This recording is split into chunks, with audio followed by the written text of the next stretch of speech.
I just gotta open my books. Good evening and welcome. And thank you for joining us. We're going to have a Tatts Tarasques very special Christmas edition this evening. And we're live here later on. Of course, there'll be opportunities for the people playing at home to dump their points into a wandering monster.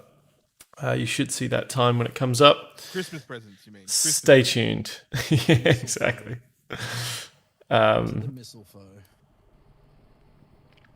But let us begin. Previously on Tatts Tarasques, Tally was dying. Excuse me. You're dying more. Dying some more.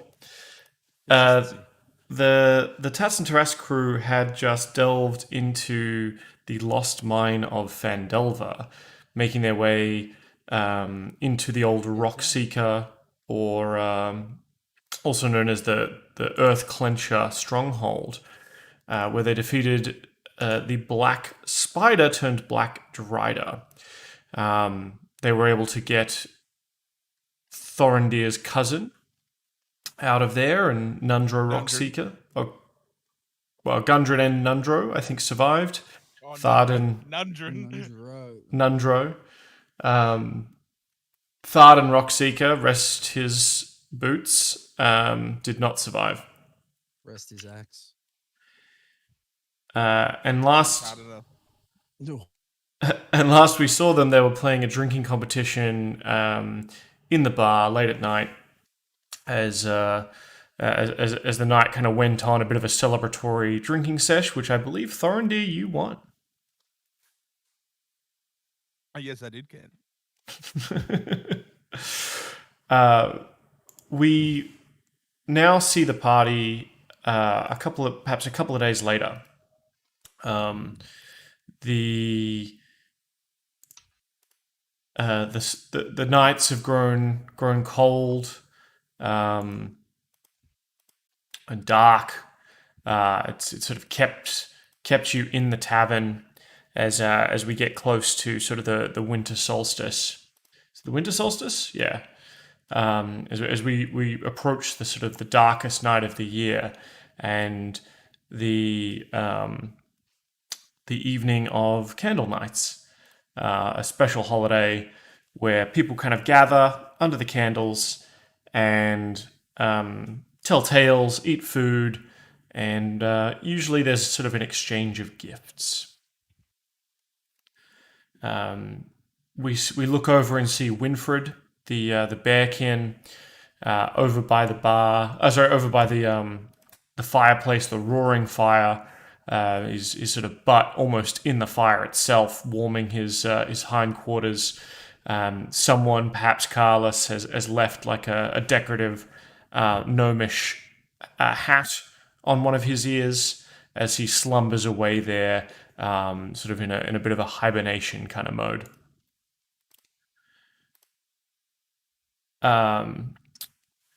Pauly, what are you doing? What is Pauly's kind of natural state on this CandleNights Eve? He's an absolute Grinch, Pauly. You know, not really having a family, but always being jealous of everyone else's families per se. Yeah, he just doesn't really like it.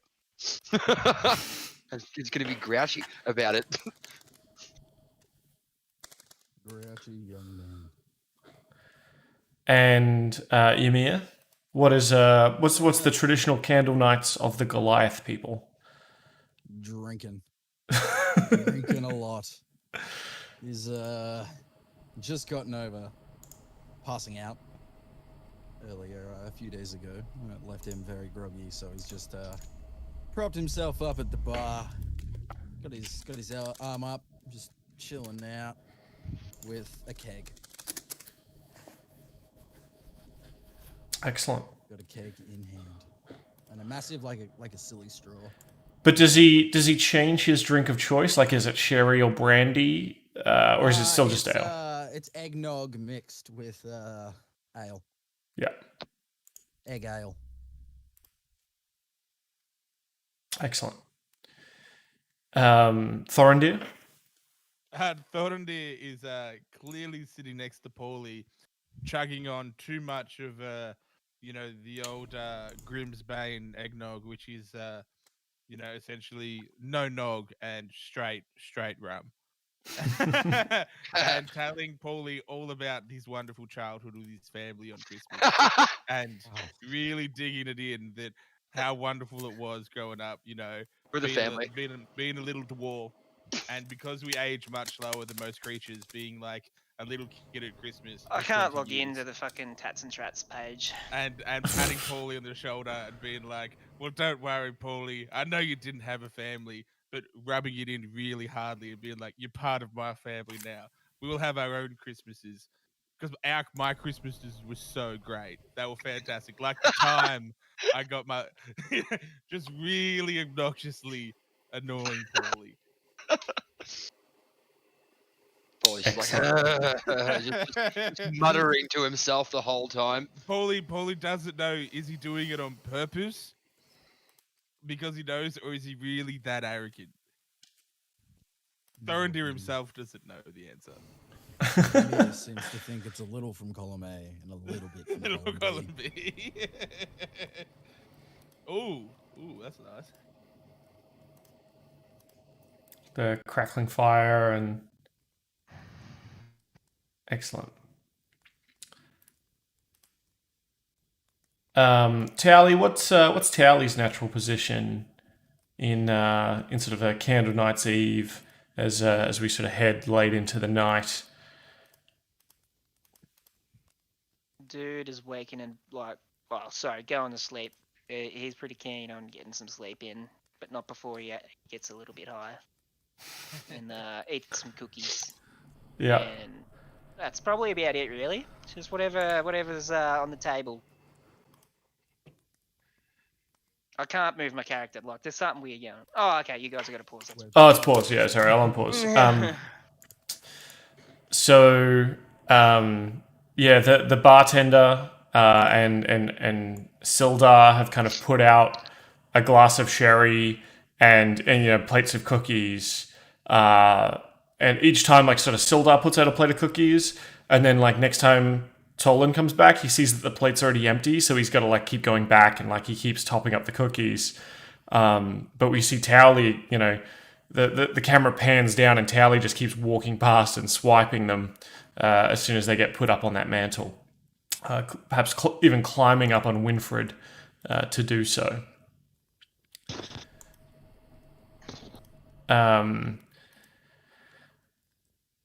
As sort of the night wends on, are there any songs, Thorendir, that you could lead us in, being the bard and full of Christmas, CandleNights spirit yourself? Any particular CandleNights songs that are your favourite that get belted out here? Well, lads, 'tis time for song and celebration. But for a Thorendir Grimsbane, Christmas Eve is it Christmas Eve or Christmas Day? Like, are these? It's like the night. Yeah, it's the night before Christmas. It's the night before Through CandleNights. his house. Yeah, That's right. on the solstice eve, only tales were told. There's no songs were sung of old. And it was for the children that stayed awake past curfew. And, Pauly, you should have seen the stories. It kept us frightened little dwarves, all in bed, with our toes tucked under our blankets, and warmed by the fire of the hearth. It was the story of the evil goblins that snatched up the children late at night.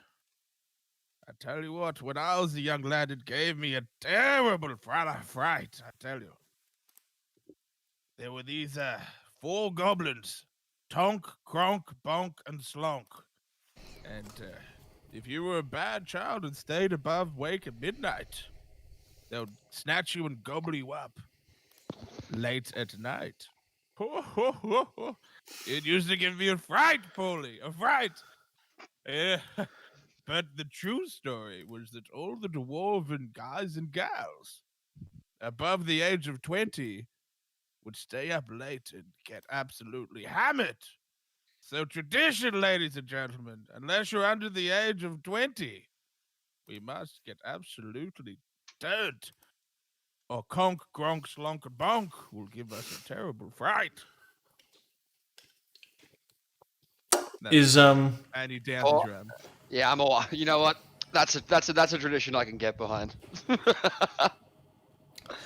So Pauly loosens up from the kind of teenager stuck at the adults table at Christmas, or stuck at the children's table at Christmas, like arms and wings crossed, sulking somewhat into his beer, starting to liven up a little bit. Is that right? That's correct. And we have a tradition. When we cheers our drinks, we exchange gifts for this evening. And Thorendir gives Pauly a big old cheer, and he hands him a beautiful... what was that?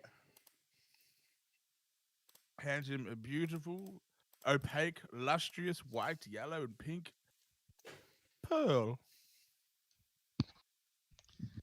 Oh, thank you. There you go, champion. Merry Christmas. Merry Christmas. But he knows you're from the sea and you miss it. I'm gonna give. Thank you. I'm gonna also give Thorendir a present in return. Isn't this a KK round robin? Mm-hmm. Thought we were doing a KK round robin. Was I meant to get gifts for everybody? Ymir So- pipes up. I thought I only had to buy one. Beauty of this is if you cheers a fellow man, you give what you can. Oh wait, no, wait. Can I try and explain that I just wrote my name on those KKs? So like no, Ymir. I just wrote my name on every single one and replaced them. So I'm just hoping you guys all have presents for me. Oh no, I didn't get that memo either. I bought. Wait, what's the bartender's name? Tolan. I bought Tolan a gift. Tolan kind of Empty keg. yeah. Tolan comes forward, very Motherfucker. very excited until you said my empty keg, and he looks a little bit crestfallen, and he harumphs and goes into the back room. Wait. But then, as he goes to slink away, I remove the stag's head from my pack and place it on the bar and say, I believe that this would look good in here.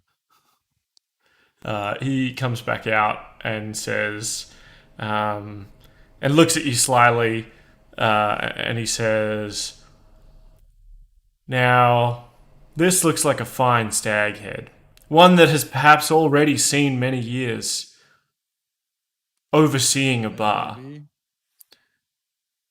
Thank you, Ymir. It is a lovely gift." And he goes and takes it and puts it up behind the bar, overlooking the room. Yeah. And I will give Thorendir a signet ring, a platinum signet ring worth 50 gold. Ooh. God damn. What's the signet on the ring? It Actually, good point. I got it handmade for him. I'll say that, and it's got the Grimsbane crest on it, Oh, nice. meant to be Pauly. adorned on his pinky. Oh, Pauly, we better hide that crest. Can't let everyone see that signet. Oh, we'll be too famous. And he violently splashing his rum around and gets Toweleeeie a little wet. And he apologizes.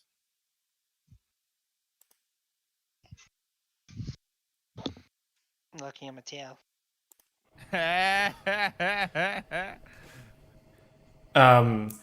Tolan comes out with a big sort of hot tray that's sort of covered by a cloth, and he says, "For your present, Ymir,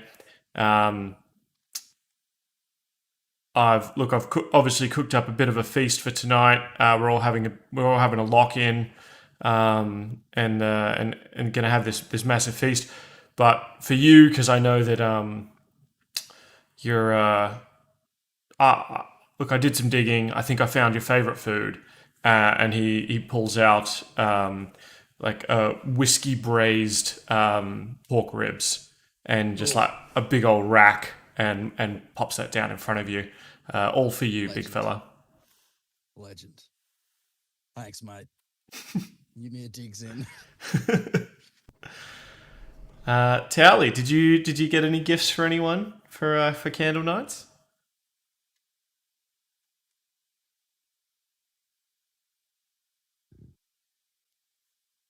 Take that as a no.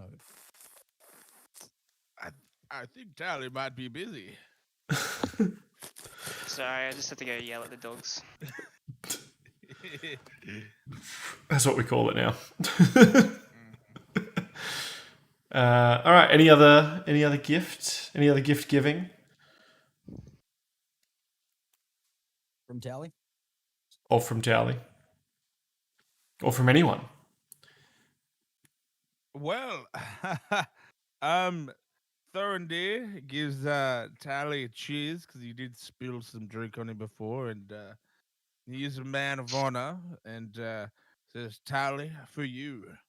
I know you love to be dank and dirty, but sometimes you need to smell like a man to win some ladies. And gives him a little wink and hands him a nice little beautiful vial of perfume. Because I know a towel sometimes wants to be, silky smooth and smelling fresh. And not smell damp. Thanks, man. Sorry, I'm being distracted at the minute. No, that's so good, man. Just All throwing good. some Christmas love your way, man. Cool. Pauly got a custom bit of jewelry for Thorendir. Thorendir gave Pauly a pearl, Toweleeeie some perfume. I guess I should have asked Jacob if he'd gotten gifts for people before he went to sleep, or Let's maybe just ransack his pack. or maybe he gets to avoid giving presents by being asleep in the corner. Ymir, did you get presents for anyone else? Ymir starts to rummage through his pack. And you don't necessarily have to go, obviously, like directly just what's in your inventory, right? Like, because I haven't given you a chance to shop. Use your imagination. Alrighty then, that's even better. As long as it's not a Vorpal sword or some dumb shit. Ymir gives himself a ring of wrist pockets. No, Ymir, wiping his face clean from the rack of ribs that he inhaled, makes his way to the table and looks at his party, realizing that there's a young man outside. Goes to the door. Hey, wasn't that the little boy that told us of the fucking my cousin dying? Goes to the door and says, "Young man, what are you doing out here in the cold?"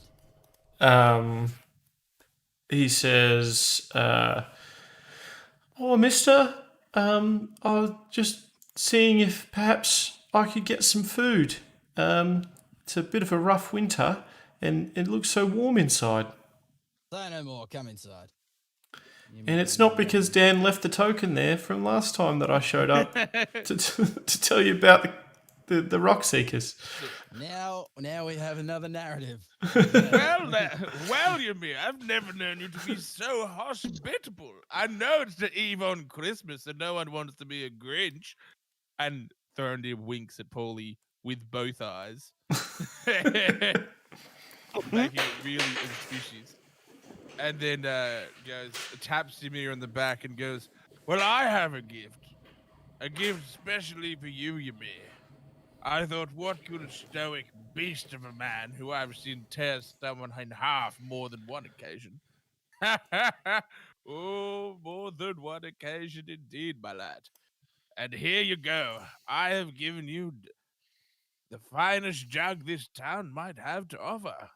And Thorendir gives him the a nice little spiced whiskey Ooh. that he got from the small batch of the barkeep the days before. Oh, Ymir is very excited with this. Ymir looks down at Thorendir. Actually, no. Ymir sits at the table. You still probably have to look down at Yeah, that. well, Ymir sits, so he's a bit closer to eye level, but he's sitting on the floor, not on a chair, to even out the height disparity. And offers up to the party because I've got you all gifts. And offers up to Pauly. I got your hat dry cleaned, and it is as new. It has been mended. I was wondering where it was. Thorendir, I've got you a scroll that describes your lineage and your claim on fame. To your cousins, nothing. I just met them. To Toweleeeie, I've spruced up your map case. Made it quite nice. Had a bit of felt in there or something. Pretty much. Some very, very, very nice Alcantara. It's very nice. And for Winfred, he's asleep, so here's this leg of ham that I was going to give the bear, but I guess we shall dig into this as well. I have a very funny gift for Winfred. And Thorendir goes to the barkeep and Wispies gets a whole 8 sausages, but still in links, and then goes and puts them over Winfred's sleeping neck like a necklace. So when he wakes up, he's going to wake up to a sausage necklace. Oh, that's so No cute. pun intended, but he's going to wake up and he's going to, like those edible lolly necklaces kids have. Yeah. Sausages. But sausages for Winfred. Nice. All right. Well, Ymir's going to go over and hang the leg of ham from the necklace of sausages like a pendant. And it's going to be smoking by the fire because he's next to it. It's going to be nice by the time he Nice wakes and up. smoked by the morning. Yes. Excellent. Any other gift giving? I think I've given everybody a gift, except my cousins. My cousins, my sweet dear cousins. Is there anything you need for Grimsbane, miss? The Rockseekers sort of look at each other and say, my dear Gundren says to you, my dear cousin, we could not accept gifts from you on this fine CandleNights Eve, but we've spent these last few days taking stones from the very walls of our new home underground beneath the town of Phandelver. And Nundro here is quite the sculptor, and we feel like we have done you a likeness, perhaps starting some kind of merch trend for future fans of the Tatts Tarasques. And he puts out and starts laying out on the table with a clink of stone a small sort of carved figurine of each member of the party. Glad it wasn't shirts. I was worried I was going to have to start drawing. Look at this. By golly. Ymir, is this what you see normally? More or less.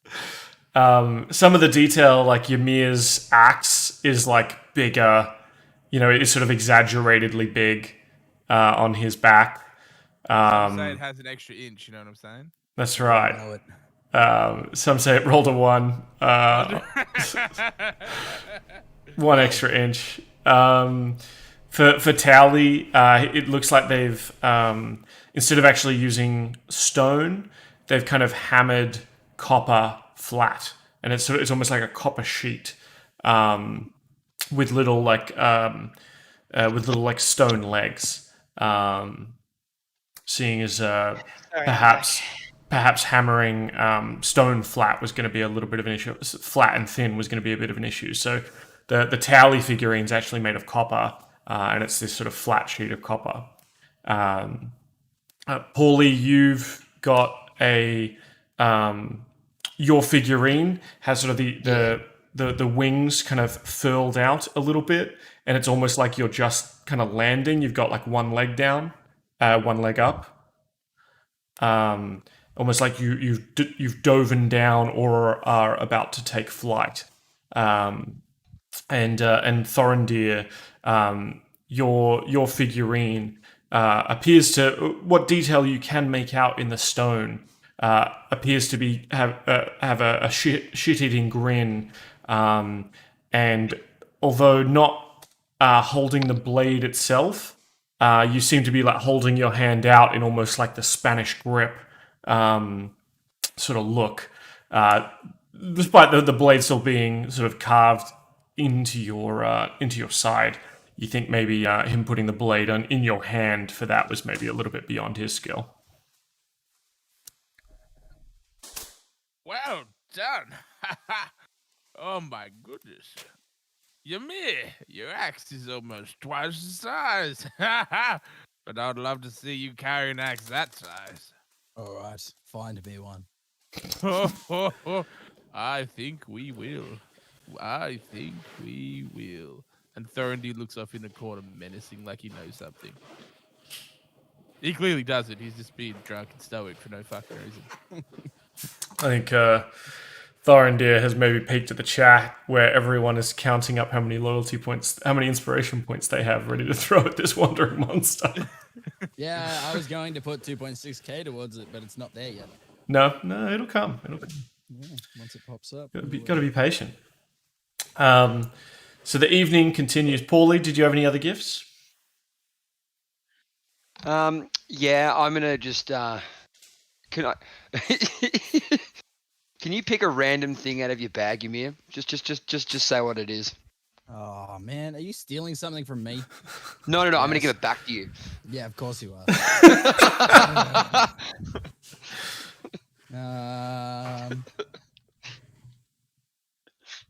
A diamond worth 100 gold. Here you go, Ymir. Oh, oh, this is fantastic. I do believe this diamond looks mighty familiar, but I could be wrong. Most diamonds look alike, I guess. Thank you, Pauly. As I put it back in my pack, I realize that there's not one there. And I look up at Pauly and just wink. And I'm just like doing the best like version of like a of a smile that a bird can do. How about you, Toweleeeie? Did you get any gifts for anyone? Yeah, so Toweleeeie, fumbles around and he pulls out of his pocket and hands everybody a sheet of paper with a special recipe on it, with how to make a recipe of their choosing, mostly all to do with baking, because he stole it from the chef in the oh no, what was the name of the place we were at where we saw that chef? So when you were so the last couple of days you've been spending some time with Splug, getting some recipes. Yeah, was that the guy? Was it? I Are can't you- remember. are you- Splug's our chef. Yeah, we brought him with us. Are you Paul Kelling us right now? Are you telling us how to make gravy? Like, is it the 21st of December? But Towelee's gone and added a little bit of extra special spices in the list for you guys to try out in your own time. Tried and tested. Yeah. Is this going to be some form of fantastic butter that dulls the senses? No, but not just butter. There's plenty of other Mm. ingredients. Very nice. Ymir is excited for this one. As the evening wends on and it gets closer and closer to midnight, and the evening is dark, all you can see is obviously sort of the darkness outside and sort of the gentle fall of snowflakes. though eventually interrupting the sort of the serene, brandy-filled warmth of the tavern is a loud boom, an earth-shattering kaboom. In fact, some of the windows blow in, sort of explode in shards of glass, followed by icy cold winds whirl into the room, and the light. There's a light in the sky, brightening everything as if day. Toweleeeie And just rem- so, Toweleeeie just remembered with all the glass being blown around, he also prepared special cups for everybody using these glass blowing techniques. Pass every glass real. is it like a commemorative glass? Does it have like Got a everybody's name on it. Yep. everyone's name on it? 2020 Tatts Tarasques party. Is Yeah, this the one that fried the bird? Is this the one that fried the bird? No, these are these are handmade by Toweleeeie himself. Fantastic. Actually, sorry. I also wanted to give I didn't actually break that pipe. I wanted to give that pipe to Toweleeeie for Christmas. Oh. Oh, okay. Can you describe the pipe for me? It was a platinum lined like filigreed pipe. It was worth 150 gold. That's right. I remember that. Excellent. How beautiful. Thank you for interrupting my importantly, devastatingly dire narrative moment with a nice soft gesture. It's just that Toweleeeie just seeing all this glass smashed by. He's like, "Oh, guys, I forget."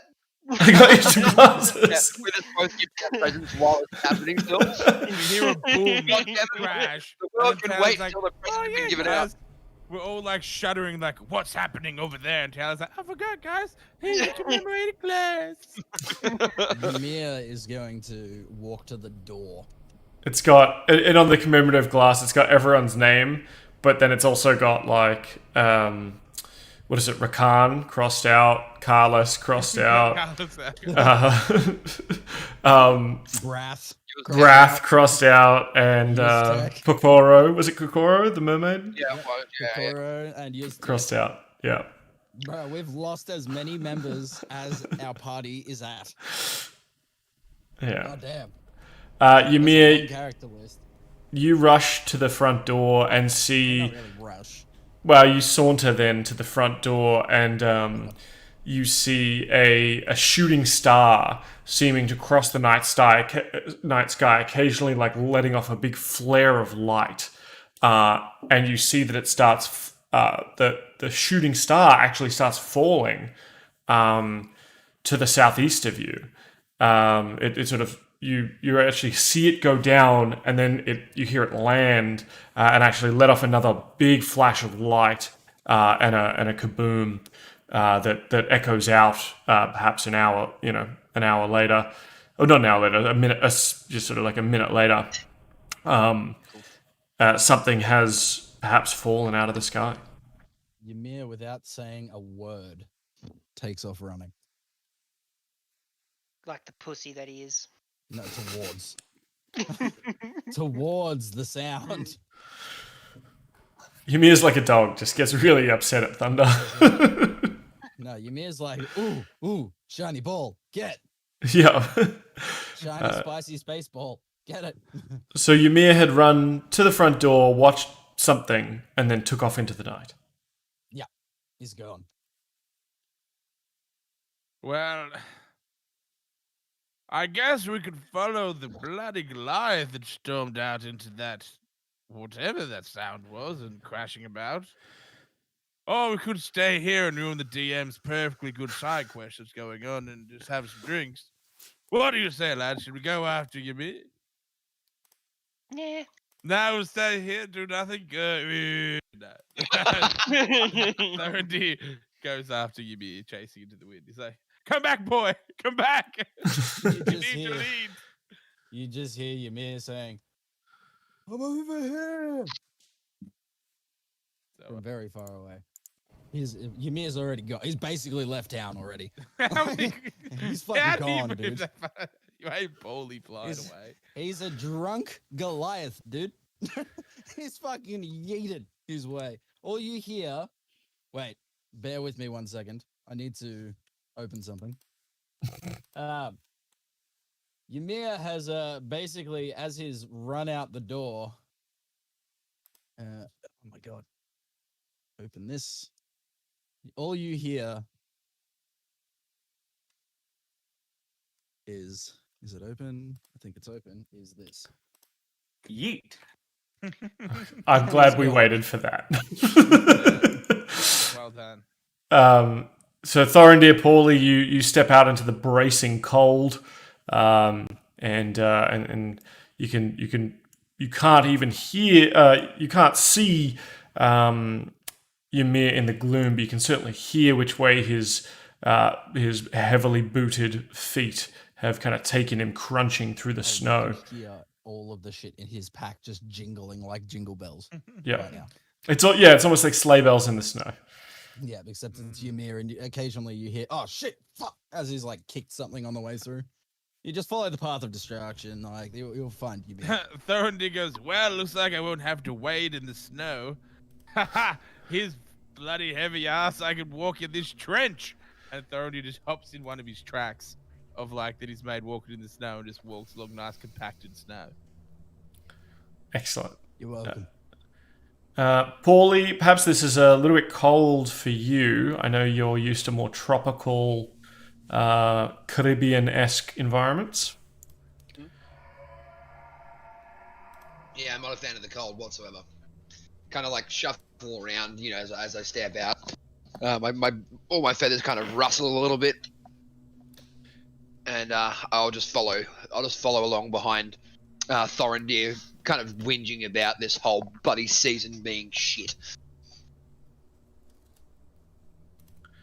Toweleeeie, follow suit. Yep. Excellent. You trudge after and eventually catch up to. Hold on, Thorendir sticks like a handwritten sign on the door back before Christmas.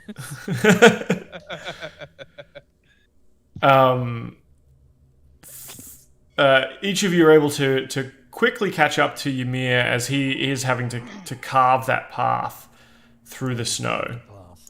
And Thorendir, as you said, the snow's kind of already compacted. There's a trench you follow as you march for the next sort of half hour to an hour in Ymir's wake. Ymir, to your best approximation, you start wending your way through the woods, down sort of rocky ravines, snow-covered embankments, and eventually make your way to this sort of forested area that is that's sort of snown and iced over. That this is sort of the closest area you last remember. It looking like it. Now, give me a how does Ymir kind of keep his bearings as he's chasing after this stuff?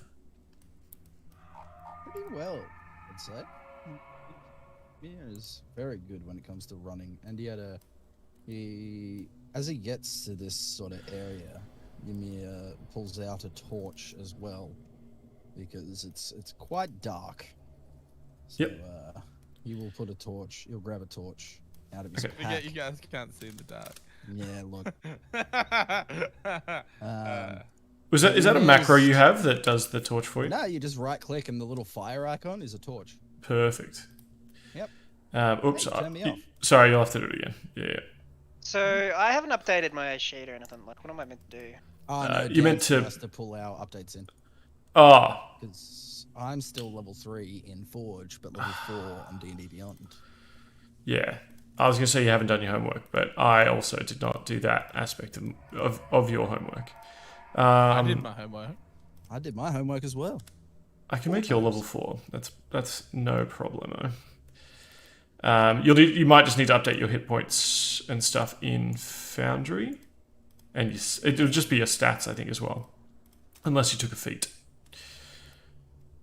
So how do I update my hit points again?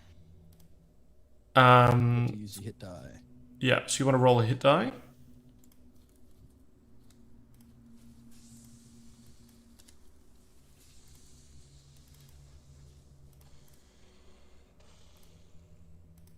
Fuck, I don't even know what I'm doing.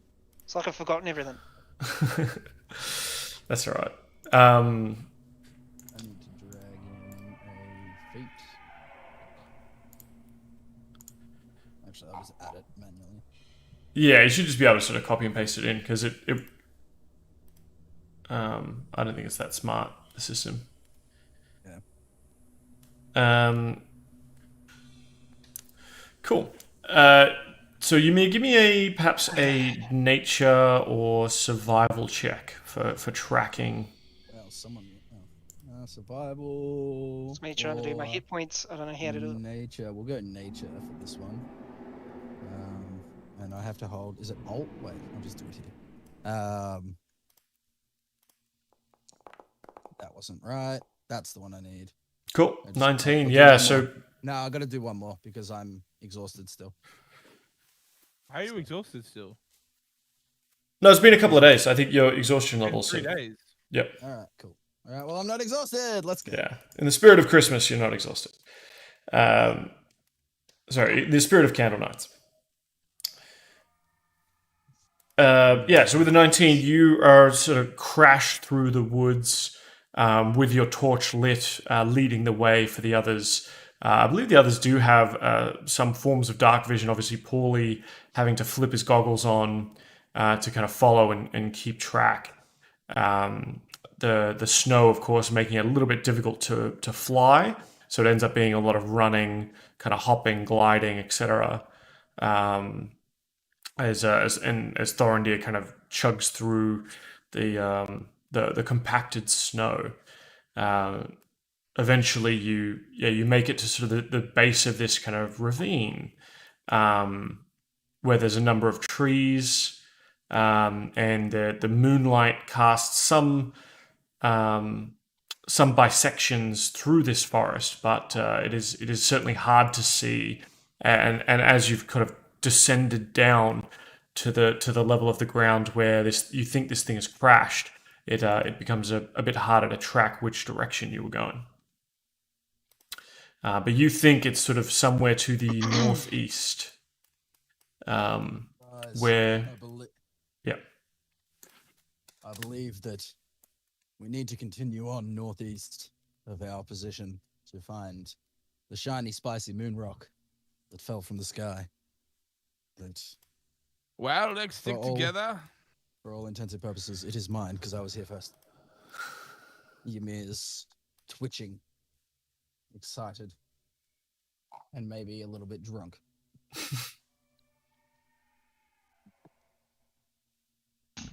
Off your pop. We'll follow. Ymir is going to make his way along. So you start making your way forward, crunching along sort of a snowed-in, somewhat game path. Just on the outskirts of your torchlight, Ymir, you can see what appears to be a figure there in the shadows. We moving to or you pause this? Oh, sorry, I paused. I can see something a bit further too. Yep. Well, Ymir looks back and says, I see a figure to our north. What should we do here? Also, what happened to the Tau? Is he frozen to the ground? Oh no, there he is. Okay. What do we do, guys? What are we thinking? Do I just charge at this figure with my axe? Or are we Well, going for more see what he diplomacy? wants. But What if I'm it's try- Santa, bros? Like, maybe, you know. I do not know of this Santa you speak. All I know is we are in the wilderness, and do I go with the diplomatic approach and be nice, or go with the aggressive approach and potentially save our lives? And be Really? naughty. Surely you know what this creature is, being from the mountains. We're not in the mountains, we're in a forest. Well, from the snow, you know.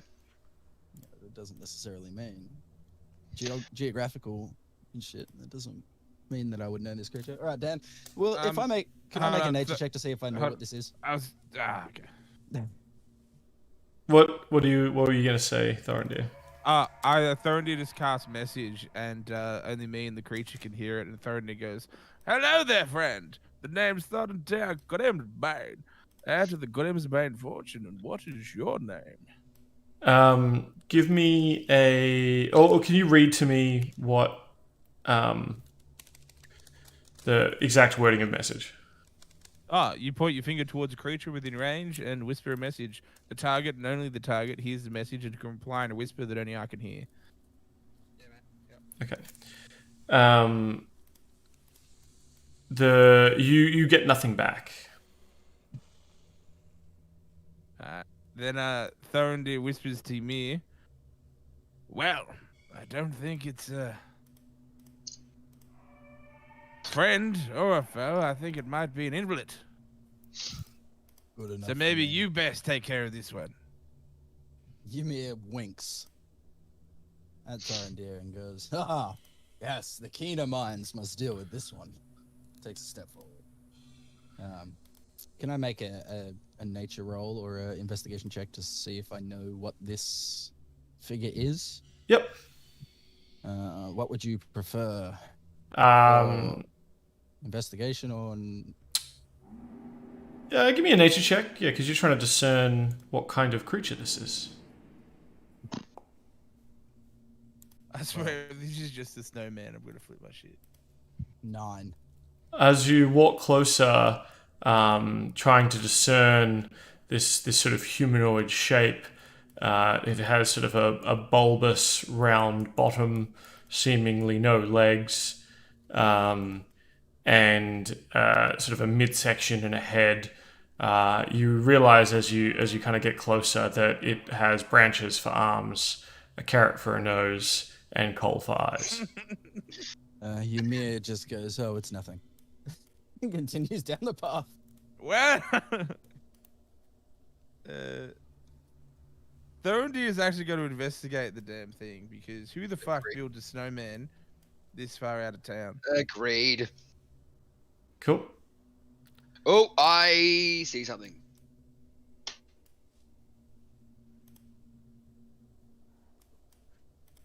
What do you should see? I elaborate on? Should I? Well, I mean, I see a tile. Oh, Sure. well, so do I. What do you see? I mean, see from a giant frost toad. the what is it? The fucking developer of Dota.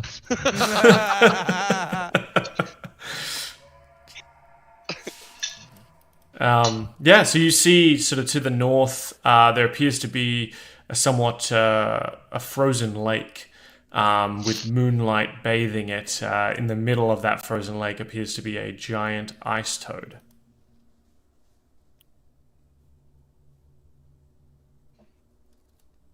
Well, how big are we talking? Like as big as a horse. But Well, I Yeah. like toads. What do you say, Pauly? Yeah, is it sleeping? it appears to be currently, yeah, it's currently not moving. You probably can't tell from here whether it's asleep or not. I don't even know if anyone knows what toads look like when they sleep, or if toads even can sleep.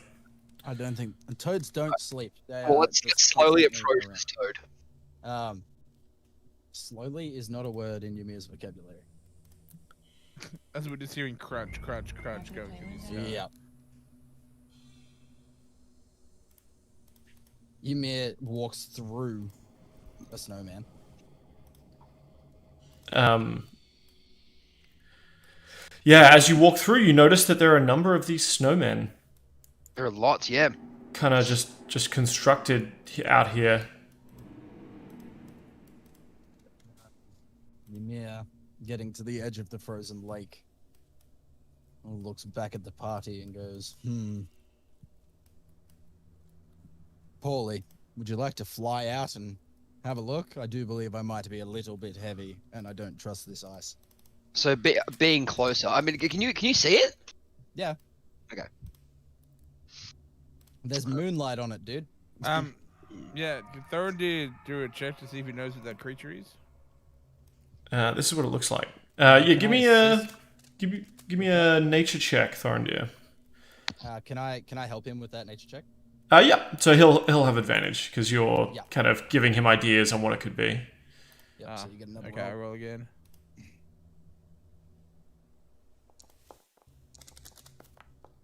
Oh, fuck. That was almost good. It's 12. 12.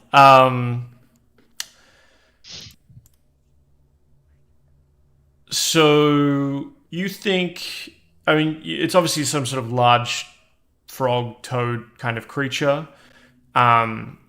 You can even from here, obviously, the biting cold of just the general forest and the snow.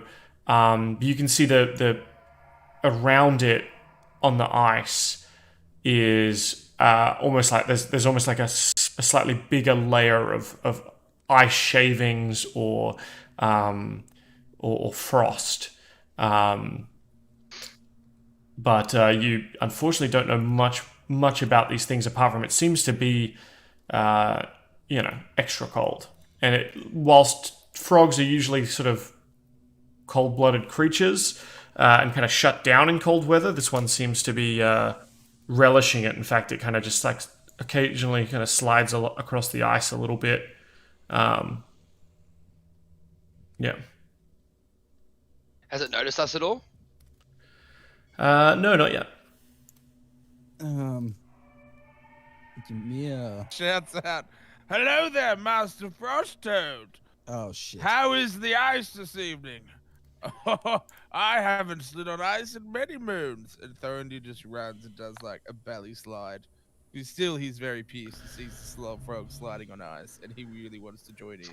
Ymir as He goes through a Thorendir. big old slide, like As, power like, slide, some would say, on the ice. Yeah. As Thorendir does this, Ymir looks at Pauly and says, "Quick, stop the dwarf." But Thorendir is already on his belly, Mario 64 style, going down, racing the penguin, and just like begins to slide down along the lake. The toad sort of turns to look at him as you go past the toad. You feel sort of an unnatural chill and take 8 cold damage. Inky giant ice toad. Whoa, mama! You should feel Um, these nipples. Put your tongue on it. Since it's been a couple of days, shouldn't JR be at full HP as well? Yeah. Yeah, Well, none of my shit's updated. Like, I have to update my hit points, yeah, like my total hit points. Yeah. So, Yep. like I said before, I didn't know how to do that.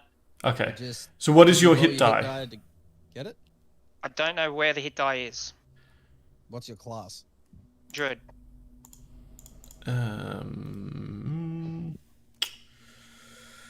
1d8 per druid level.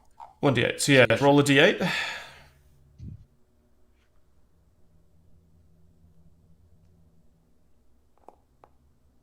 Seven, Very so good. now add 7 to your total hit points in Foundry. Like just on your character sheet that pops up when you double click on yourself.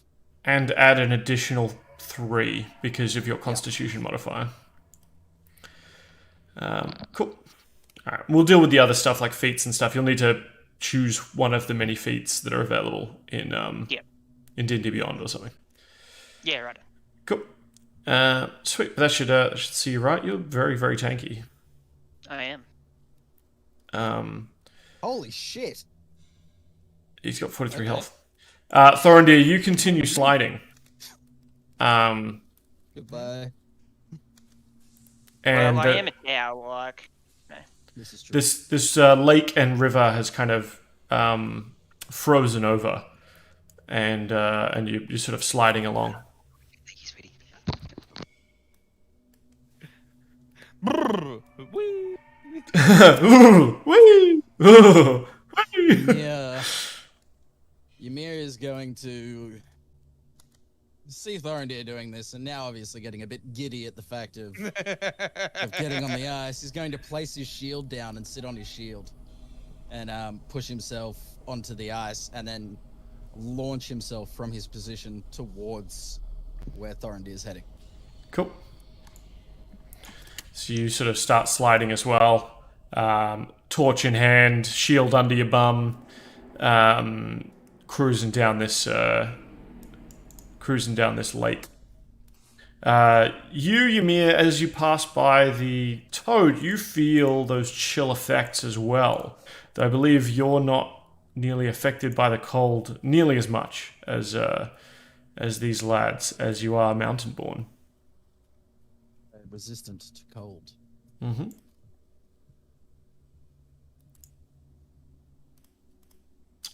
Pauly's The really frog gonna slide watches you go. I wave as I go past. I drop a shaka as I go past. Hey, Thorendir looks back. Where did you learn the Spanish grip? from you, my friend. Shocker's back.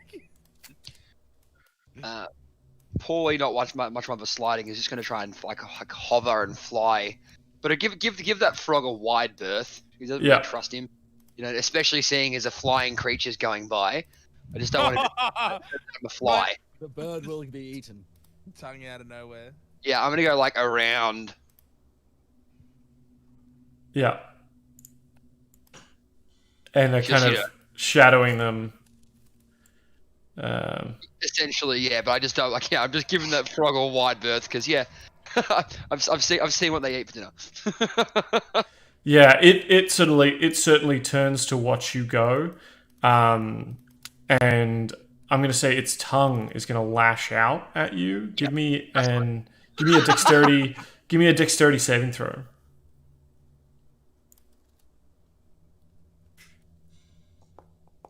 Versus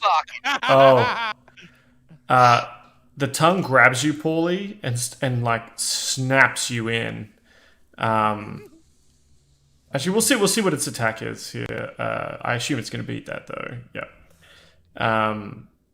So that tongue gets all up on you. Almost feels like it's frozen to you. As you're going to take 9 piercing damage as you're kind of like held in this thing's mouth, and you are grappled. You're restrained. And we're going to roll initiative. Here we go again. He couldn't. Could I just leave? Could have gone stealth. Hold up.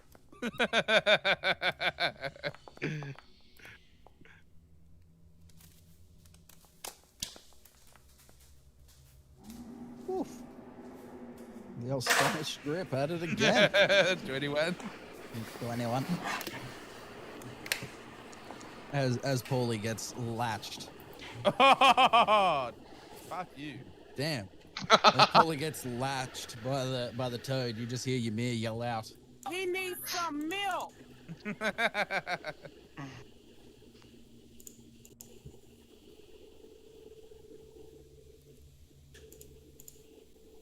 Tally? What's your initiative? Oh wait, sorry.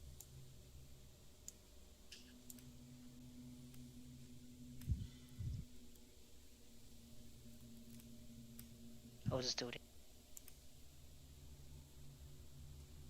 Or I can roll it for you if you want. Oh, there you go. Cool. Pauly, you are first to act. Obviously, being in this thing's halfway down this thing's gullet, you are restrained. So your attack rolls will have disadvantage. How do I? It takes the whole action to get out of it, doesn't it? Yes. So you'll need to make a athletics or a strength athletics or dexterity acrobatics check and beat its DC to be able to kind of get out as an action. Okay. I'll definitely do like an I'll try to get out for the action, and I'll tackle my bonus action afterwards. Yeah. Do you want me to roll acrobatics? Yes, please. Oh. Dirty 20 will definitely get you out of there. So you're able to pry yourself loose of its cold jaws. However, being this close to it, you do feel sort of that frigid cold of it. You're going to take an additional 7 cold damage. I can't. I'm about to get dropped. All right. Well, I'm going to basically just swipe at him with Talon and run the hell away. As your bonus action? Yep. Yep. 10, does 10 hit? 10 does not hit, I'm afraid. Right, well, I'm going to get the fuck out of dodge. And fly away. Okay, you jump up into the sky, and kind of it sort of turns its body to follow you. Sitting on its sort of hind legs, mouth looking up as you fly away. Thorendir. Thorendir, seeing the toad, really trying to eat Pauly, feels sort of sorry for the toad. He didn't want to attack it. He liked the boy. He was just a chill old mountain toad, chilling. Get it, chilling. But do seeing him almost devour his friend, he did chuckle. But he's gonna attack, and yeah, he's gonna do a big old. Yeah. Gets the whispers going. Mm-hmm. So the toad's going to make a wisdom saving throw. Not the strongest suit for this toad. It's not very wise. Look. Takes 12 psychic damage. Kinky giant eyes toad. Yeah, baby. Don't kink shame the giant ice toad. He wanted to get a mouthful of dirty bird. All right. He's hungover on a Sunday. He's fucking chilling. It's Christmas. It's Christmas Eve. He's all alone. He wants to get his bucket of chicken. And that cunny's got to run away from me. Is that Oh, yeah. turn? Yeah. I believe just as his reaction, he starts hopping away from you. Yeah, if able to move as far as possible as speed allows. Yep. So he kind of hops away to the edge of the lake, away from you, but also closer to Pauly and Toweleeeie. Thorendir winks at Pauly. Oh, he just can't get there, can he? Damn it! But he's going to start making his way over there. Making his way downtown. Walking fast. And he sees the towel and goes to make a little bit of a nip. Tries to get a bit of a taste. Get a bit of a taste of the towel. See if... You better be careful what he leaks. Exactly. Well, I mean, this is kind of a bit of a reverse for you, isn't it, Toweleeeie? You're usually the one licking the toad. That's right. 15 to hit. To my hit points. To your armor class. Does 15 hit? Oh. I'm going to assume yes, because I'm just looking here. Your armor class is 12. Yeah. Cool. So you take 13 piercing damage, and you are now in its mouth, grasped. Oh no. Ymir. Ymir is going to position himself in front of the bird, because that's what he does. And he's also going to get his rage on. And he's going to swing at this damn toad because, well, it's attacking his friends, and he doesn't like things attacking his friends, you know? Mm-hmm. So what happens to the torch? He throws it. How much damage did that thing do to me? 6, was it? 13. Oh. Ymir drops the torch. And Okay, cool. It falls onto the snow earth and kind of sputters for a bit and goes out. Yep. 21 to hit will definitely hit. That's 6 slashing damage on the toad. Yes, it is. Yeah.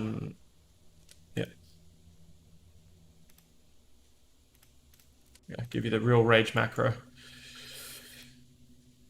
Because that'll actually add 2 more damage, I believe. Cool. So that's your first attack? Well, raging is an action, isn't it? That's my bonus action. So Oh, it's your bonus action, yeah. Yeah. Yeah, so I only get 1 attack on first turn. Cool. Toweleeeie. Yep. You're in this creature's mouth. And it's the start of your turn, so you need to take you take 3 cold damage as your microfibers start to sort of get brittle, and any moisture you had is kind of freezing into your very fibers. Okay. Oh, why'd that go to 0?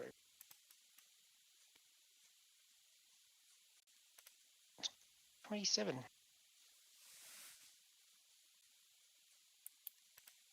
Cool. So I can't do anything if I'm in this toad's mouth, right? You could, Attack if rolls and stuff at disadvantage. yeah, spells aren't affected though.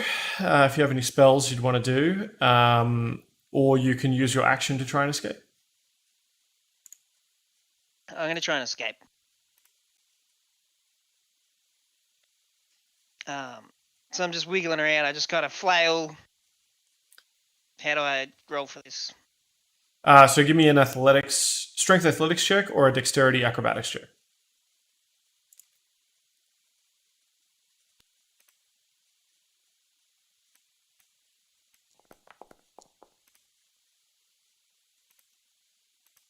The 15, you are.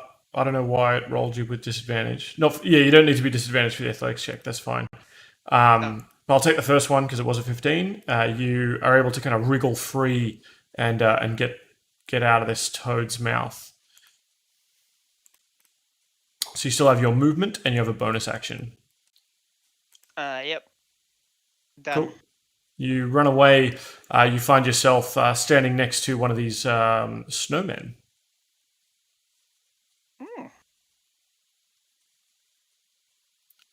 Pauly.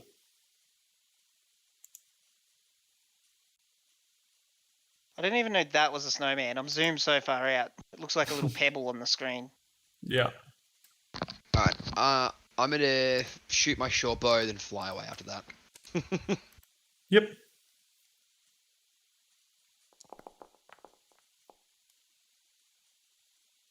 Uh, 21 will definitely hit. Cool, so just 5. You still get your sneak attack damage because Ymir is With him, currently right, engaged that's with true. it. Yep. Awesome, true to true, 12 then. Cool. You let a shot out, and you with that shot you see sort of a piece of it kind of break off. This sort of blue blood seems to sort of seep out of it and freeze over on its wound. It appears quite bloodied and beaten up. Where do you fly to? I'm going to fly. I'm always really good at just making little circles for you to have to move later. Sorry. That's all right. To there. Yep, to there. Cool. So you fly out over the icy lake. Mm-hmm. Can I shoot another arrow as my bonus action? No. Okay.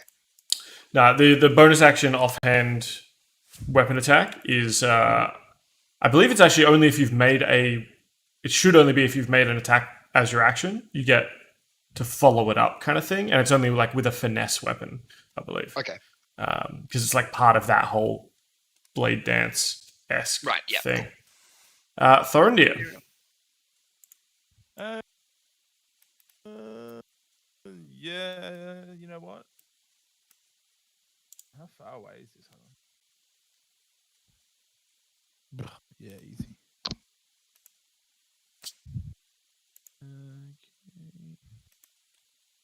We are at the 50% for the Wandering Monster, but everyone in chat has apparently reached their cap of 2k points. They need more friends. They need more farms.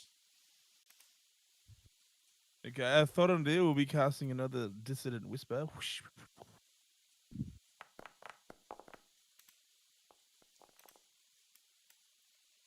All right, the toad makes a wisdom saving throw, or attempts to at least.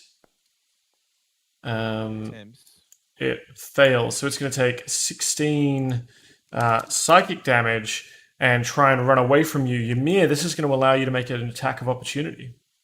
Yep, that is exactly what I'm going to do. I'm going to swing at this bad boy. And now, I believe... Where is it? It cannot move at all until its next turn. Well, part of the reason it cannot move, maybe because of the feat you took, but maybe it's also because how do you want to do this? Just cut it in half. So it turns on its sort of to hop away, and as it sort of readies itself on its hind legs, it kind of rocks back, leaving you this perfect opportunity to bring the axe down and just crack into its icy back. Does it like go to jump off its hind legs, but Ymir also swings the axe, and as he's jumping, meets the force of the axe and sort of jumps through the axe in half? Could do, and just like a Sideways guillotine, you know, like a can of snakes where you open it up and it just flies out in 2 pieces. Yeah, that's what happened. Its legs still with the momentum of its legs, projectiles itself up. But my axe comes down, so it just flays itself down the middle in 2 separate directions. That's it. Gross. That sounds like a very Ymir thing. Ymir looks at Thorendir off in the distance and kicks the side of his shield and picks it up like a skateboard. Thorendir's still sliding around on his belly, just giving chuckers. Puts his redons the shield through like a Tony Hawk's Pro Skater picking up skateboard kind of thing. Yeah. And then shuckers. While he's at it, he's just like, yeah, bros. Thorendir giggling, laughing at Pauly, covered in frost slime and bleeding profusely. Can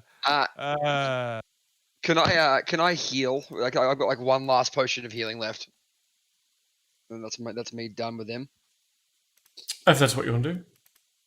Yes. We're sort of out of combat now, as you kind of look around in this magical winter wonderland. Just muttering to myself, I hate snow. Ymir's just going to spin on the spot. On the ice. As the ice kind of cools your rage, Ymir, as after a few seconds with nothing to attack. And sort of the joy of Christmas just pulls that rage out of your bones. I know we're out of combat. Is there anything of like value on the toad?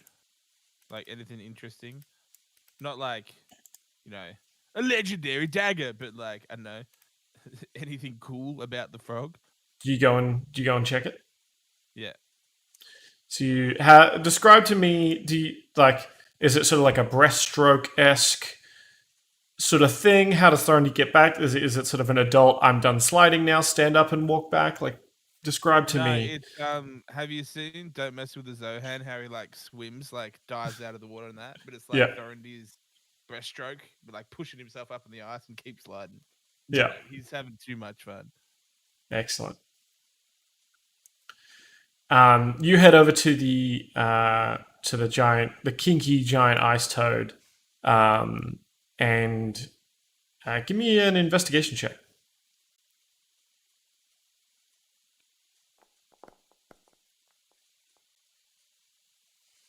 Oh, geez, I thought they smelt bad on the outside. Now that Ymir's split it open, you can see that there is just like this kind of ooze, this sort of bluish black ooze in there. This mixing with stomach acids. Nothing in particularly. You don't see any glint of. Actually, let me. Hold on.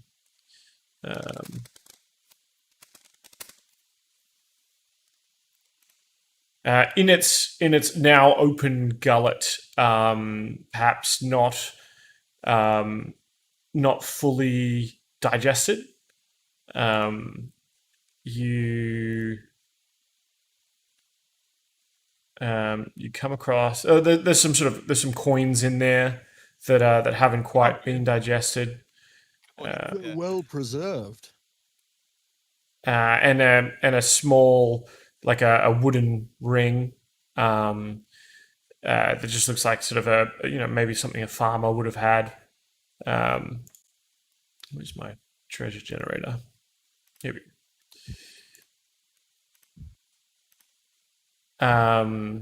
You find 9 gold pieces, sort of a little bit pockmarked and somewhat acidized.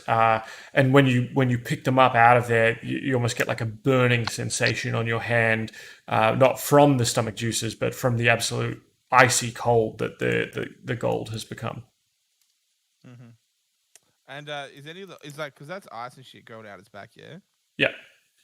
Yeah, is there anything like any magic from that or anything like that could be useful to say a towel that uses magic and craft shit, or are you going to suggest that the towel stick his tongue to the ice? Because that would be hilarious. Pauly, we've got an icy pole over here for you. Thorendir also takes out a dagger and cuts out one of the eyes from the toad, and then soccer kicks it to Ymir. Why are you giving me a toad's eye? It sort of slides across the ice. Well, you know, yeah. Yeah, slides across the ice like a hockey puck. Yeah. Ymir gets his axe, Boot but it sideways, Oh yes. and just lines up the shot and full Happy Gilmore swings, and just knocks it as hard as he slap can. It flies over your head. Or like it slides past you, Thorendir, and then like hits the bank, scoops up into the air, and kind of flies off and lands somewhere in the forest. Thorendir then magically enhances his voice to the sound of a organ, like a hockey game score. Boys, let's keep going, lads. We've had too much fun here. As Thorendir sort of walks across the ice, wishing he was sliding again. Back to the group. Toweleeeie, what do Toweleeeie, by the chance? you? Yeah, where is Toweleeeie? I thought we were still taking turns in our movements. No, we're kind of out of initiative now. Toweleeeie, you notice that. Actually, give me a perception check.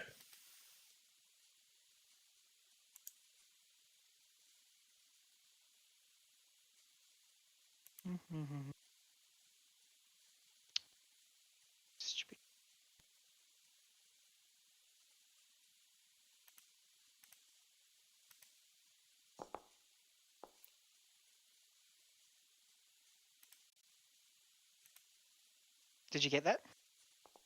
Yep, that's a 7. Don't worry about it. You didn't notice anything. I'm sure it was nothing. Pretty typical. Ymir suggests to the party that we start making our way to the east and back onto the snow.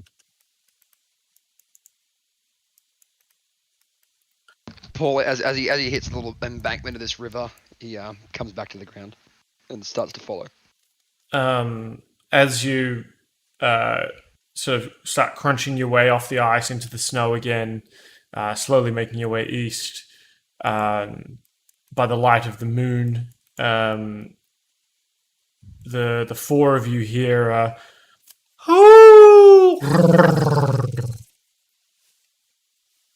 As Ymir has heard Is that an owl this, bear? he looks at Thorendir and says, "Get in line, single file. We can mask our numbers." And starts leading the party forwards again. From here, you start seeing to the southeast, sort of a glowing coming out of the trees. Sort of a blue, glowing, pulsing light, with what appears to be, well, it's a little bit hard to see from this distance, but it seems to be there's some sort of creatures kind of flitting about it, reflecting and refracting that light. Spicy Moonrock. Spicy Moonrock is ahead. Ymir, I assume you've kind of relit your torch as you kind of clomp your way through. Yep. Just making our way towards the glowing directly across through the woods.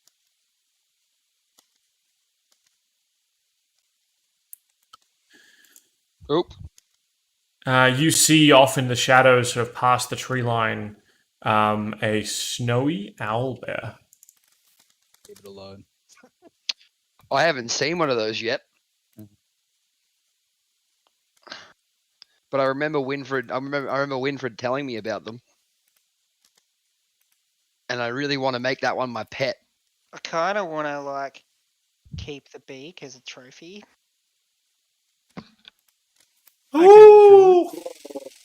Is it running away from us? No, No, it's kind of just stalking around. Okay.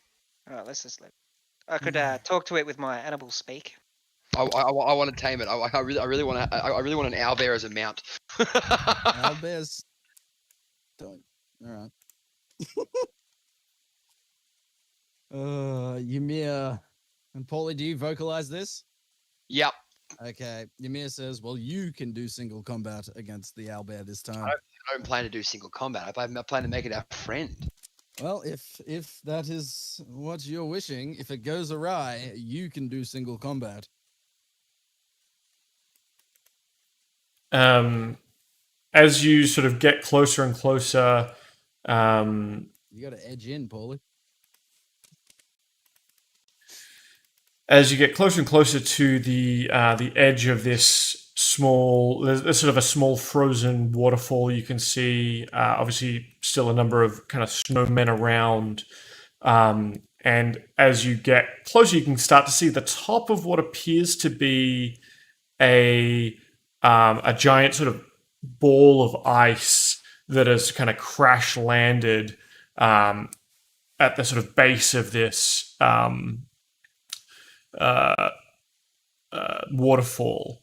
It's letting off this sort of glow from within, almost like Avatar: Last Airbender. And as you get a little bit closer as well, you can start to see that the creatures flitting around this thing look like.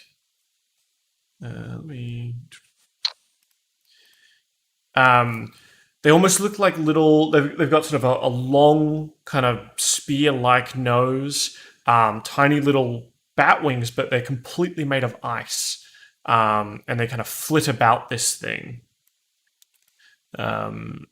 Almost like moths or flies, occasionally kind of banging against it.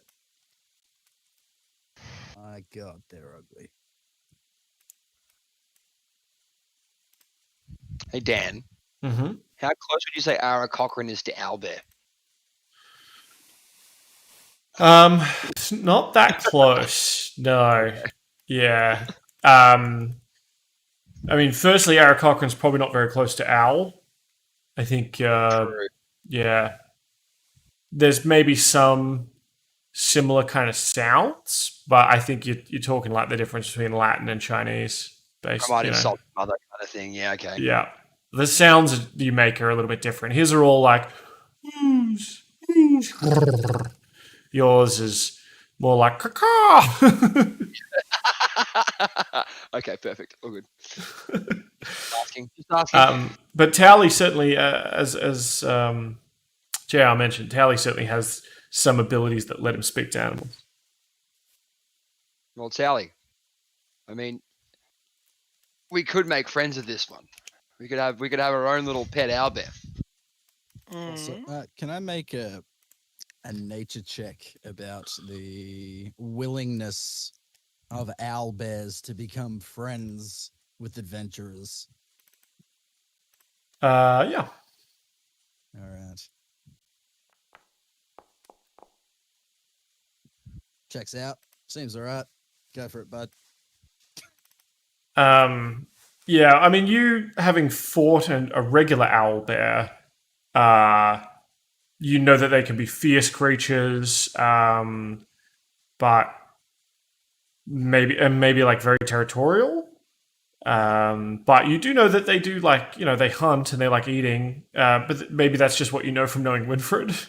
Like, Yeah, that too. I know the bear. you know the Well, bear maybe- part of it. Maybe we can feed it the fucking frog corpse. Frog corpse made of ice. I mean, it's in a snowy area. It's No probably bear. I guess. Anyone want to help me come drag this body over? Ymir's just going to position himself like here and watch. He's gonna put away the torch and just like wait and watch in the dark Cool. just to see what it's doing. Give me the owlbear itself. Give me a stealth check, Yeah. Ymir. Oh Jesus. This one will be at disadvantage because you are heavily armored. 8. Cool.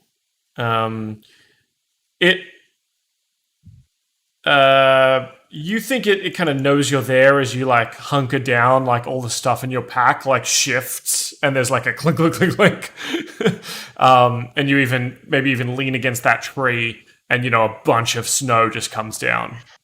This what I imagine is like, have you ever come home really drunk and you think you're being absolutely silent, but you've like accidentally stepped on the dog, bumped into the walls, slammed the front door shut, and turned on all the lights in the house? That's what I'm picturing Ymir doing right now. Yeah.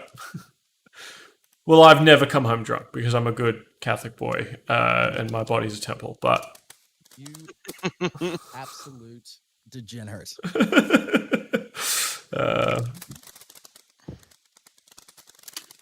Yep. Anyone want to help me come drag this body over? Why not? I guess. Surely. Let's go. Get back there. I am with you. I'm just. Yeah, that's okay. Sending a message. Understand.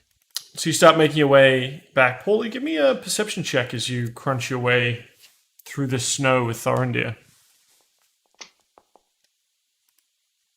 15? Have some of these snowmen moved, or are you just misremembering where they were? Oh, God. I'm sure it's nothing. All right.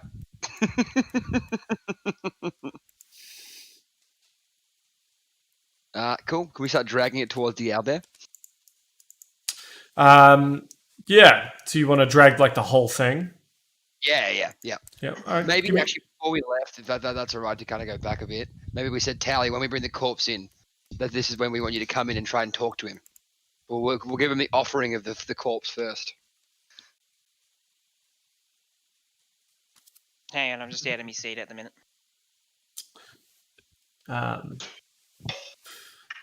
Well, should we take a quick hydration break? It has been an hour and a half since we started. So let's. Yeah, that's what on I'm that actually note. doing. Yeah, on that note, let's take a quick hydration break, and we'll be right back. I'm already halfway through a beer. I was 5 minutes ahead of you.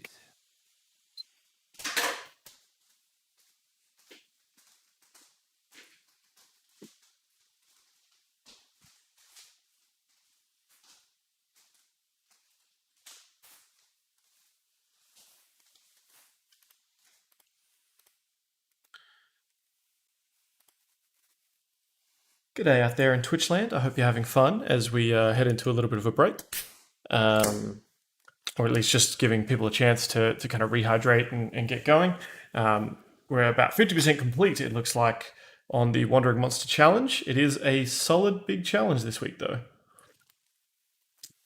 Didn't want to make it too easy for you. But of course, if we don't complete the challenge this week, it'll still be available for the next couple of games until the challenge is completed. So you can always save up those points or dump those points in. And if we don't complete the challenge within a week this week, Of course, points are refunded, and you can spend them on other things like giving inspiration to the players or anything like that. I know Maddie, Niall, Josh, Eden, we're all here looking to cause a bit of havoc, and there's still time. But you might have to get some friends on who have points still and get them to dump those points in.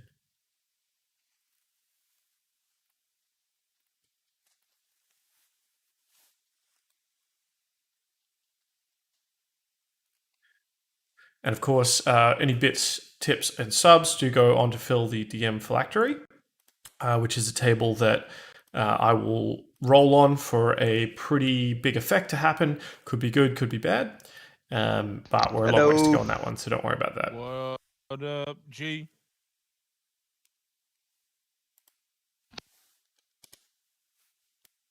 All right.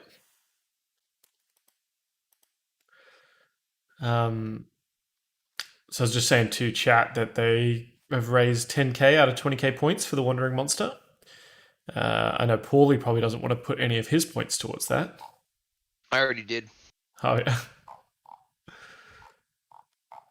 I dumped all my points in it. I mean, like, don't get me wrong. It would probably kill me, but it's more fun. And I have like another 240, so I'll put more in. So each individual can put up to 2k points in per day.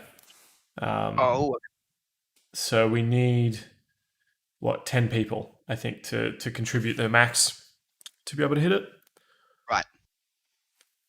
So difficult, but I don't think impossible, which I think is a good balance. Or else I think they would have just nailed it in the first 5 minutes. Yeah, true.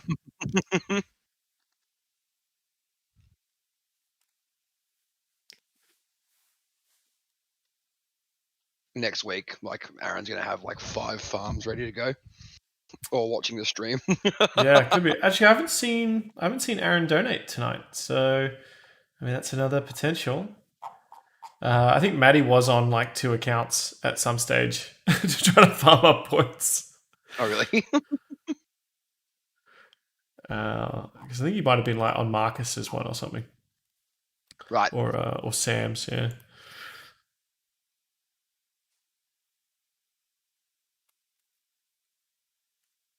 All right. I'm back. Cool. We all back. Oh, thanks for the sub. Anytime. Thorendir Grimsbane. That fills up the DM phylactery just that little bit more. Wow. I've got to unsub 4 months ago, so better make it 5. No, I'm joking. Yeah, I was just I'm putting together my table of big events to happen when the DM phylactery gets full. Trying to figure out the best use of that. We're not even halfway on that, so we're a long ways to go. You know what we should do? Just make it another color. Let's start again. There you go, boys. You're onto the gold tier 2 phylactery. That's right. Yeah. Nah. Or you can take the elephant or what's in the mystery box. The box.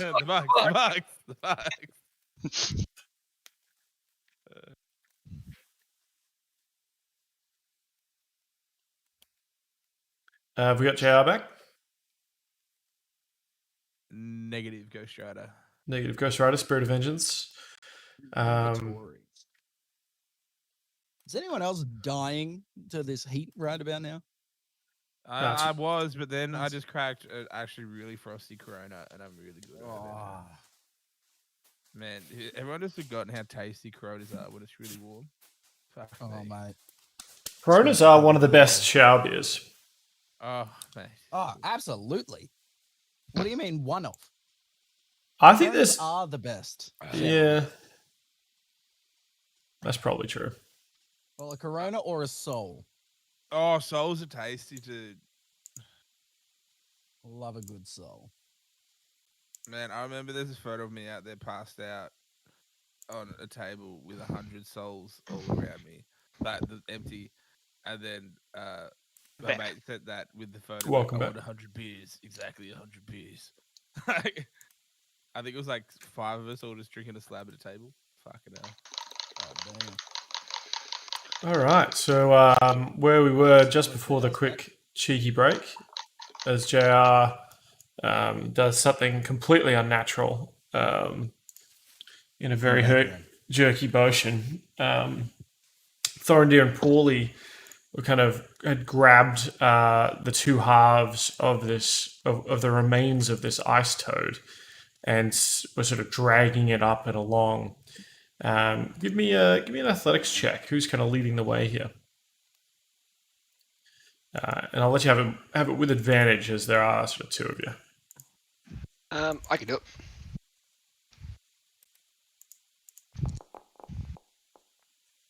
Oh,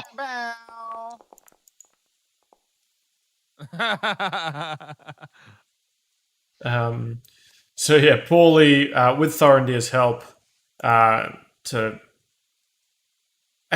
do you carry it, Pauly? Is it like in the talons? Is it dragged with hands, like on the ground? Like what's with a natural 20, I'm like flinging this thing around. I'm so excited. I'm thinking about like owlbear names I can give him. Yeah, Thorendir is just very lazily conjuring Mage Hand because he doesn't want to get dirty in guts. Yeah, and you only with Mage Hand you only carry 10 pounds of it. It's like it's only 20 pounds. Oh, 10 pounds. Yeah. 10 pounds. Yeah. Which is like It's what, like that 5 lazy guy kilos? In the middle of, it's like a lazy man in the middle of like carrying a couch. Yeah, I'm helping. Yeah. As you you begin to carry this body over to where the owlbear was. Ymir, you've kind of been watching this thing. It's walked up. Give me a perception check as you're kind of sitting in the gloom here. It's going to be with disadvantage, but there is some obviously moonlight, but it's a little bit hard to see. No. You can see the owlbear kind of stalking around in this area, but you can't really see what it's up to. Yeah. At this point, Ymir is going to just take out his or reignite the torch, just so everyone, like the other guys, know where I am. Yeah. Oh, I can see in the dark, dude. Yeah, we can see you. Yeah, well. I wonder if Ymir wouldn't know that. Like, if Ymir wouldn't know about other races with dark vision. Ymir does not know what dark vision is. He just knows that it's dark, and light helps you see in the dark. So he's lighting a torch. The owlbear He thinks he's helping. Do we go to Ymir or the owlbear? Oh, I mean, we'll go straight for the owlbear, and then we'll get Toweleeeie to talk to him while he's eating. Yeah. Well, Tally's behind us apparently. Yeah. So. Well, this is where I bid you, creature whisperers, a good do, and Thorendir will go back to Ymir and watch from a distance. All right, you ready, Tally? Yep. Let's do it. As Pauly was kind of throwing things around and living and loving life, dragging that toad over, of course. I'm not even sure where he went.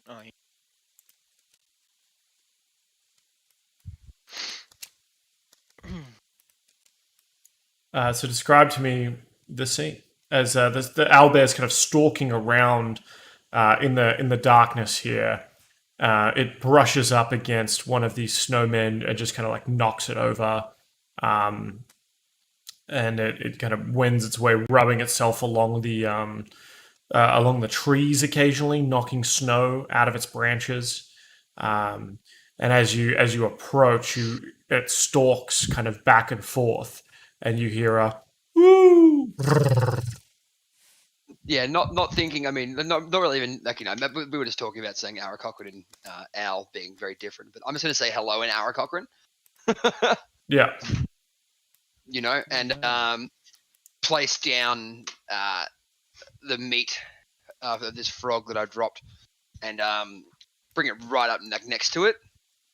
Just gingerly walk up and then bring it right up next to this owlbear. And then So you- after I drop the meat, I will back away, just about like 10 feet away from the animal. Give me a animal handling check to see, or actually, I'll accept something else if you're doing like slow movements kind of thing, like trying to look unthreatening. If you, Yeah, correct. Just trying to be non-threatening, Yep. I'm not really saying anything up to that first hello. Just slowly kind of keeping eye contact with the owlbear, but placing it down. yeah, Would acrobatics be okay? As I gingerly walk through. I'll accept stealth. Yep. Okay. It's probably the same, but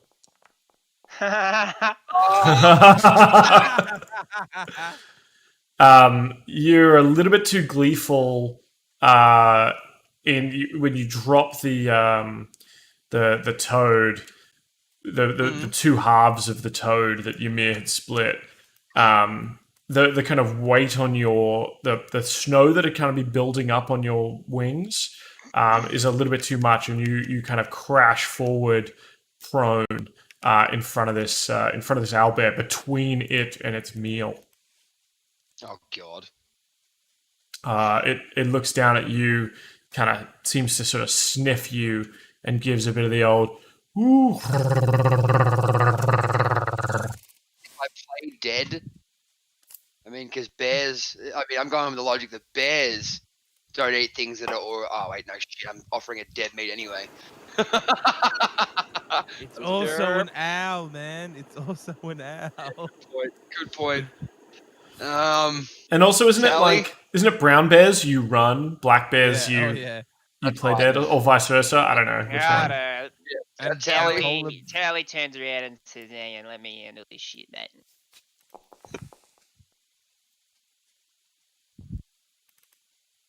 Now, are you casting any spells or anything like that, Toweleeeie, or is this purely I'm just? just gonna try and see if I can talk to it. All right. Do you have a spell that means you can talk to animals? I could turn into an ability, like into something and talk to it. I guess. I don't know. I mean, you also have a spell called Animal Friendship. No. Oh wait, you don't have it prepared though. No. You also have Beast Bond that you don't have prepared. Just looking at your spell sheet. That's all right. So describe to me, Toweleeeie, what does a 16 look like to you, JR? Like what is Toweleeeie doing to kind of calm this riled up owlbear that seems to have found another bird in its territory? So Pauly just starts going up to the toad and just licking the toad just to entice the owlbear that it could be delicious. Mm-hmm. Just classic Pauly licking a toad. Roll a D100 Yeah. for me, please, Toweleeeie. Yes, please. Here we go again. Oops, sorry. There we go. 48. 48. Oh. Great.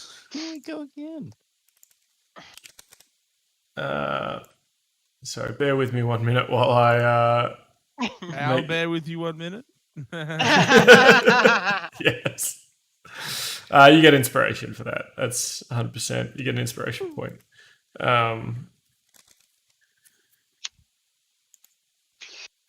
Because we're gonna need it.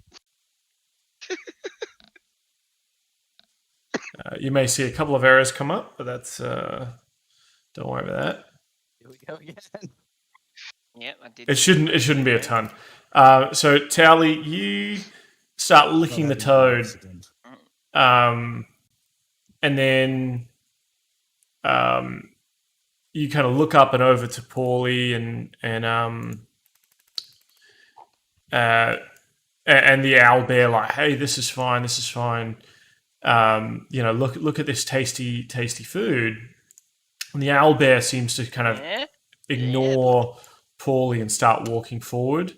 Because Pauly, you've kind of played dead, is that right? So it kind of just walks over you and over to where Toweleeeie is. Toweleeeie, you look up after a couple of concerted licks, and you see next to you is a creature. Oh. What sort of creature are we looking at here? A Well, narwhal with legs. it's very horse-like, but it also has a horn. Uh-huh. Yo, can I tame that one? Just like I always see them. Like, nothing new to me. Is Uh, this something that only Toweleeeie can see, or? Yeah. Okay. Oh. There you go. And the unicorn turns to you, Toweleeeie, and says, "It's up to you to save the spirit of Christmas, Toweleeeie." Oh, man. I know you're scared. True bravery is not about not being afraid. It's about doing the right thing even when you are paranoid. Yeah. Yeah, righto. Oh, man. You are the guardian of Christmas. Do you, know anything about this owl? I know all about all of Elestre's great creatures under moonlight. Under moonlight. Hmm.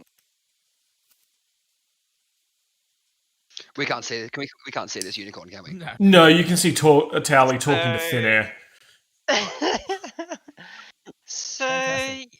is there any way I can tame this owl bear dude? Thing? That's me talking to the unicorn.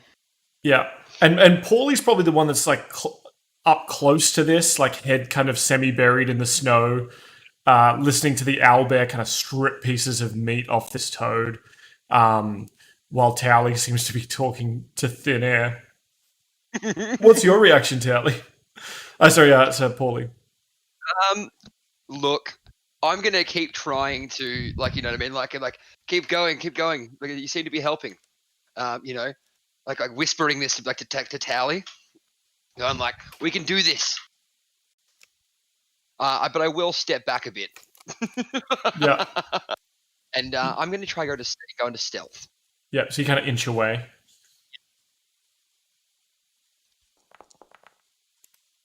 What the fuck is with my roll? Not very stealthy in the snow, apparently. God, I'm just having Yeah, no he's a luck here. Bright fucking bird in pure whiteness. Yeah, good point. Yeah, all that bling you've got as well, like the diamond earring that I assume he wears, like, you know, glinting off the moonlight. The shiny new By the way, cleaned mended hat. I will step back. Yeah, Just like there. you So also that way. Ymir put in a bunch of like wind chimes on your hat, Oh yeah. like it's a cat, snappy and it's as extra as possible. like a cat's bell. Every time you move, you hear like a jingling, like a sleigh bell jingling. Yeah, it hangs over his. Festive. Well, it hangs over where his left ear would be if he had ears, Yeah, like over the back. I tried to make it look like a dreadlock bell, but so he's got one long golden dreadlock. What of every cat's bells. swashbuckler really needs. Exactly, dude. You need a bit more flair, you know, some pizzazz.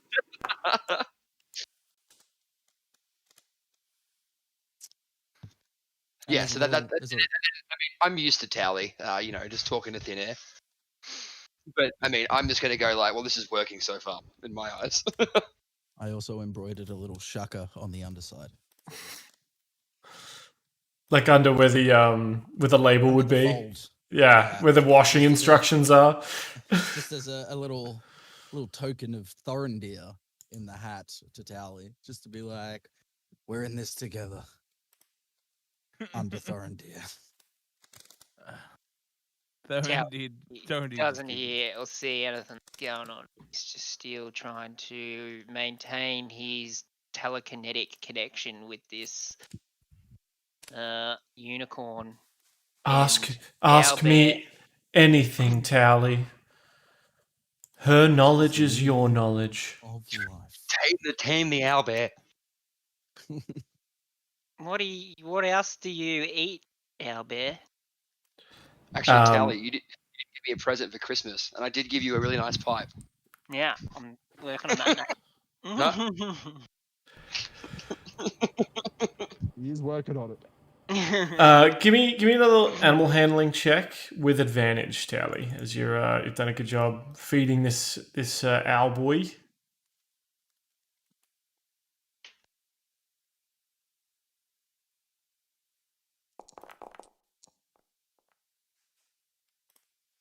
So that's at 21. Let me see. 101.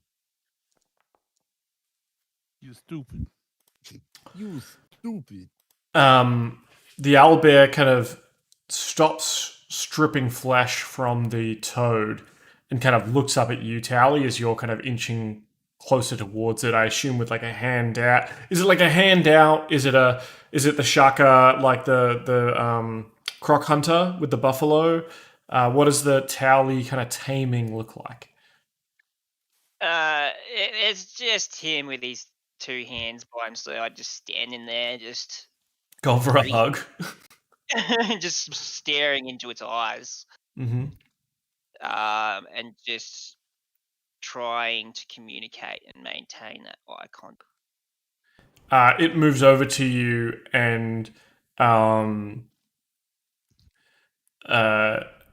bumps you with its head like a cat almost, and kind of like rubs up against you and kind of feels those microfibers on its sort of snow-covered feather fur, and kind of starts rubbing against you and kind of crooning a little bit.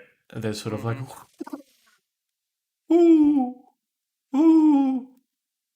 I pull out of my pocket just a little bit of the mistletoe and just put it towards his little beak there for him to have a bit of as well. So he sort of munches on the little berries. I give him a little bit of a pat.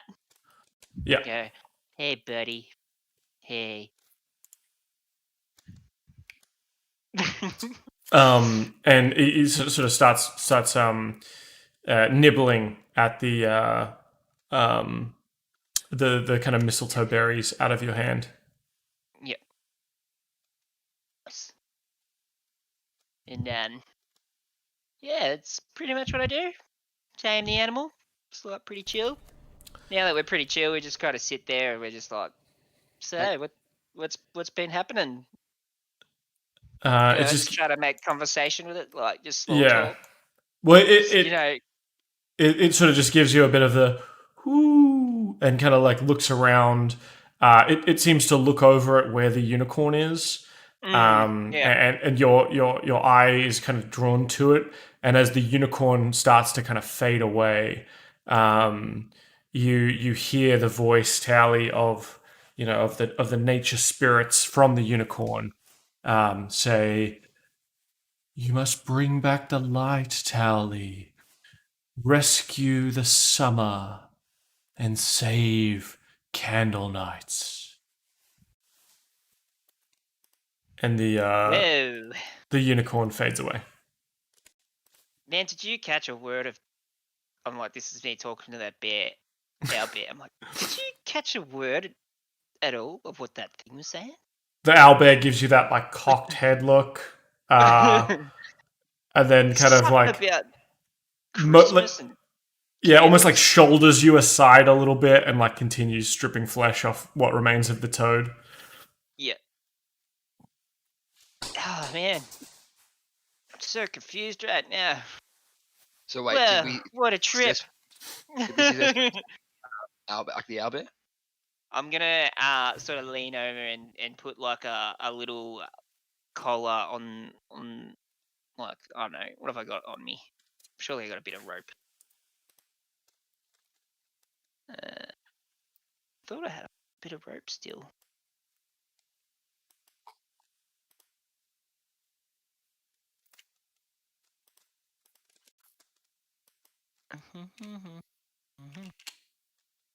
It's loading.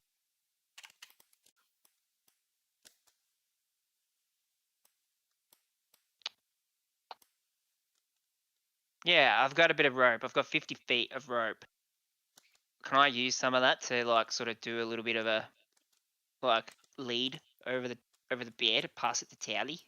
I mean to pass it to Pauly. Oh yeah, sure. So do you say anything to it as you kind of I'm just you like, get this hempen rope out? yeah, I'm just like, hey dude, like you know, you're gonna be coming with us, and you're gonna be coming on some mad adventures. You're gonna, you know, chill out with my friend Pauly here. He's gonna really take good care of you, and I'll always be here too. And then you just put the lead over his head a little bit and pass him to Pauly. Okay. And I give Pauly, Pauly a little bit of the toad that's left to give him to the owlbear. Here give you me go, a Pauly. Try feed him this bit of meat. give me an animal handling check with advantage, Pauly. As it's sort of like you're at the elephant zoo or whatever, right? Here's this giant creature. What the You fuck is this? stupid. This is shit. Why don't you describe to me what a 7 looks like? In my excitement, I just kind of like throw the fucking meat, like at Yeah. the owlbear. It catches it in midair, but sort of seems to ignore you, despite like you're kind of holding onto the rope now, but it kind of just pulls away from you, and you kind of get pulled along with it as it kind of moves away. You're almost like dragged along somewhat. Can I try again? Yeah, try some of the meat with the mistletoe, bro. Here you go. I hand a little bit more meat and the mistletoe kind of put on as a garnish with a couple of berries on. The meat was mistletoe. Is it okay to try again or no? Yeah, sure. With advantage or no? Yeah, I'll still give you advantage. You're getting some help from Toweleeeie here. I will want to. It's just not. It's not fair. We cut back I've to. rolled under fucking 10 for the last 6 rolls. Once again. You stupid. We cut back to Thorendir and Ymir, who are kind of hunkered down under some trees, watching all of this take place. Thorendir, Ymir, what? Thorendir is just chilling by the well, not by the tree. You never stand at the base of a tree when it snows, especially if you're 4.5 feet tall. Bad idea. Thorendir is just chilling, still drinking some. He's poured himself some spiced rum. He's sipping away, clearly seeing everything that's happening because he can, and he's laughing to himself and thoroughly enjoying himself. And I assume I've given Ymir a glass, and we're just chilling out in the open, and also keeping an eye on the glowing fucking lake. Yeah, so from this angle, you can see the glow, but you can't really see what's happening in that area, right? Because it's like a recess. It's Yeah. You'd have to get up to the edge to kind of look down and in. Yeah. You mean? Yeah, and also notices there are fucking snowmen people. that have been slowly encasing me. Ymir turns around to Thorendir to say something and notices a snow person turning towards Thorendir and goes, "Oh shit, fuck. What? Where did these come from?" Thorendir, did you notice these? Yeah, I just said these fucking snowmen out of nowhere. Did you make them? Do I look like a fucking child to make snowmen? Well, from where I'm standing, kind of. You are quite small. Thorendir goes and literally tries to push one of the snowmen over. He's going to assist with that. Cool. Give me an athletics check.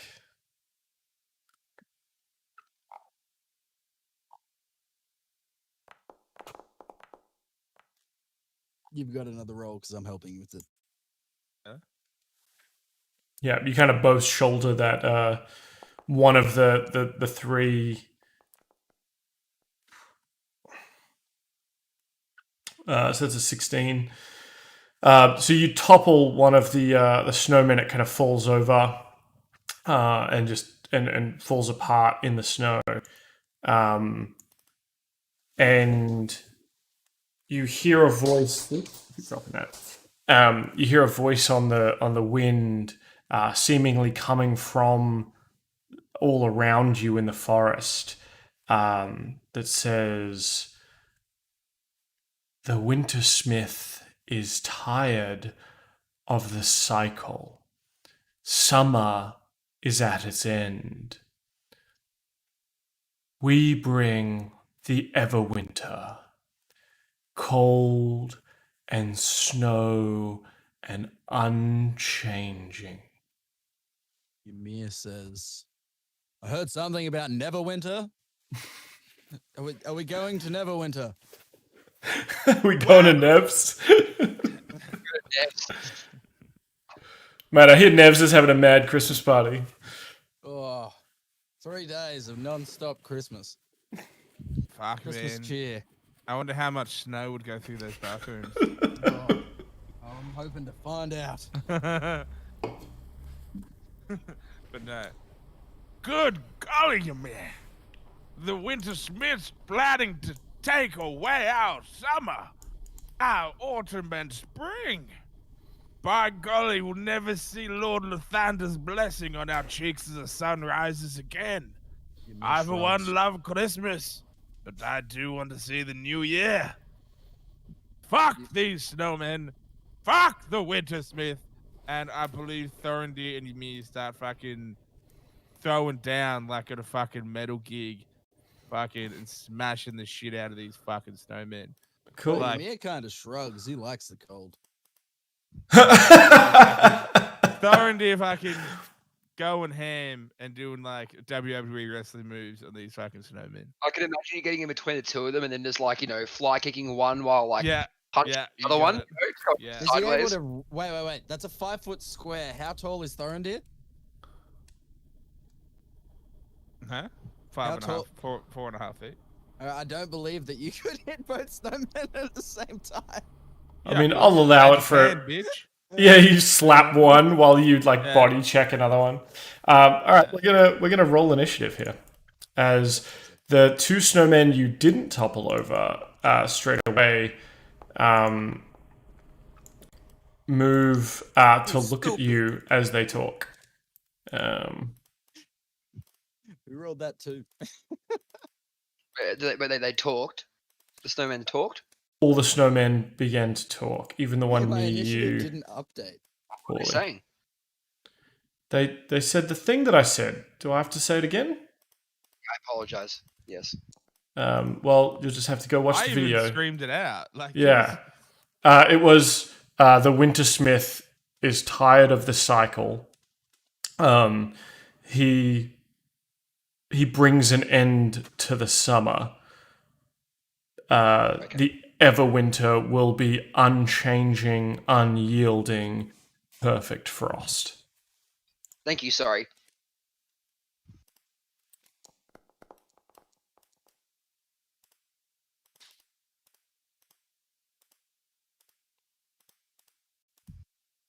So many snowmen. So the stinky snowman, he must have really had a rough time. They must have used like the yellow snow to make him. At least it's better than the brown snow. It's a good. Jesus. Wow. Oh, that little guy? Don't worry about that little guy. What's Uh, the owlbear doing? He's also rolling for initiative. But he's our friend though, right? Guess He we'll ignored find. you. Sure. Twice. Um, Oh no. hey Toweleeeie, out of the darkness, a snowball comes flying at you. But sort of plops into the ground next to you with a. Ymir. Jesus! Oh. Ymir is going to position himself here. Mhm. And just he's not going to bother raging. He's just going to swing.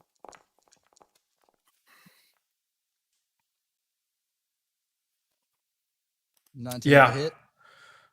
You just like cleave in half this snow creature or this snow construct, and it just falls into the snow and just falls apart and rolls apart.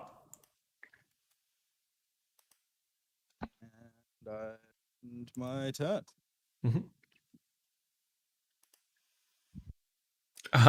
Geez, the racist galvanize weird. Okay, thanks, buddy. He don't like anyone that ain't Christmas. He don't like anyone that ain't ice. That ain't ice white. Them Easter bunnies, man, they lazy. They ain't working.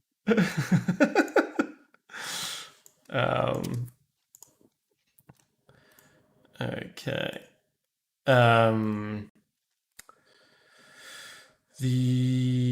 Where's this guy?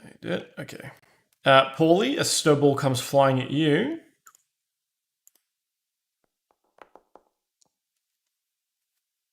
Eight, I assume, does not hit.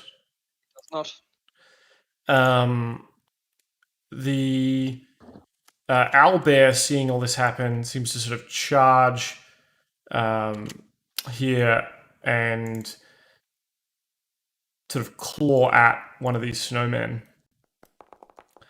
You're kind of dragged along for the ride, Pauly, as it just like bodies the snowman into like 1,000 pieces of snow, and kind of looks around unimpressed. Like a cat having just knocked something off the table. It's your turn, Pauly. You're holding onto a rope that has an owlbear. Okay. Can I jump on, like, while holding the rope? Can I jump on the owlbear's back and then shoot an arrow at one of these snowmen? You can certainly try. Give me an animal handling check to see if it knocks you off. Just fucking, like, I'm not fucking supposed to have this cunt. Oh, it's just not fair. I mean, this is what I deal with a lot, so... It's dice rolling. I think it's anything but fair. Yeah, correct. So it kind of you kind of float up or like swoop up and try and hop on this thing's back. You are almost instantly shaken off and just flump back into the snow next to it. Okay. It kind of does that thing where like like you try and get up on a horse and it just like sidesteps. So you, like. Yeah. All right. Well, I'm gonna run it. I'm gonna go. Okay. Well, I'll let go of the lead for now, and just fly it snowman to get my rage out of the way. And because I'm charging at him, and I took the charger feat, I get +5 to my attack roll. Hells yeah. We'll just add it on. So just roll it normally and we'll add it. Yeah, I didn't really know how to do that. So that is 24. Yeah, definitely. So you fly forward with the rapier out, with talon out, and just skewer this snowman. The head kind of turns to look at you and says, all will be a winter wonderland. And then it just falls apart. Perfect. And then actually, I'll just do one quick thing. I'll just make sure. So from there to there. Right. Okay. And then I'm just gonna go back 20. Like back to here. Back to here. Ymir, the snowman next to you, is going to try and slam into you with it's trying to like gut check you. It's an 18 to hit. Fail. It fails. It just slams against your heavily armored body, and you kind of just look. Shield. But you had your great axe out. Oh yeah, I don't have my shield. Then it doesn't. It does hit. So 8 bludgeoning damage, and you can ignore the 1 cold damage, I think.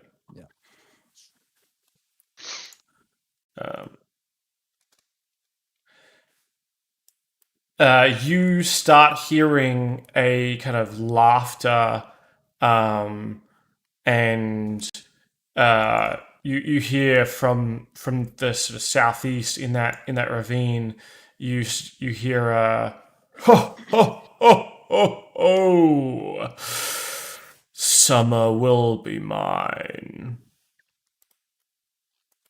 As one of these little hooked-nosed MFers starts floating in around you like an annoying moth made of snowflakes and ice, Toweleeeie. Mm-hmm. And a snowman throws a snowball at you. Damn it. Oh, That's 19 to hit. You're going to take 6 cold damage as you're slapped in the face by hard ice.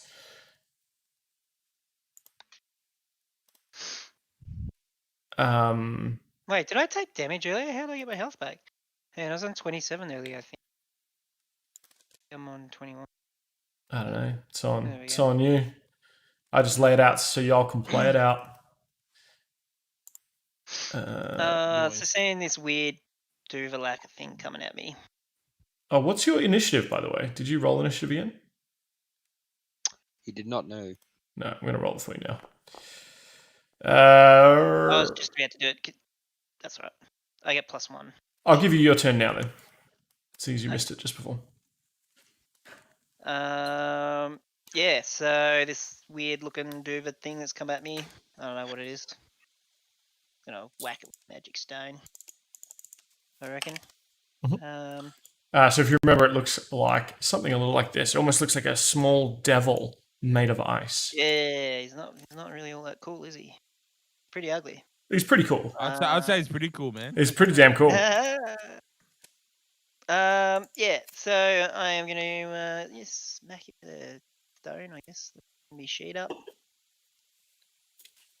And Puyo.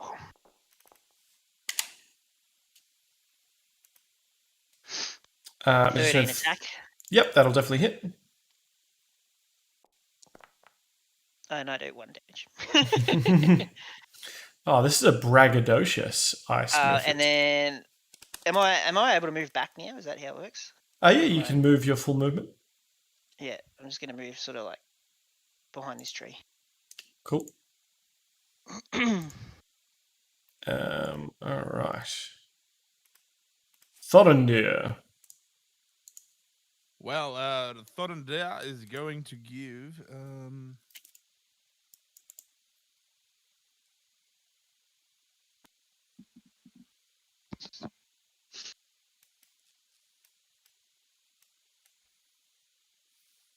You know what? Thorendir is going to even risk getting attacked by moving out of the way. This what is it? Snowman. Snowman. Mm-hmm. Okay. Yeah, he's going to try and slam into you. Mm-hmm. That's an 8. And that misses. Mm-hmm. The 12 to hit. Do you get a free attack if it Sentinel. makes... Okay. Yep. Cool. So it goes to slam into you, Thorendir, but you see the axe of Ymir come and just split it in two before it can even make a move. Thorendir sees that and whispers, "Chill out." Can I get one of these other things Thorendir's seeing? Sure. So as you kind of get closer, give me a perception check because you got to obviously peek over this.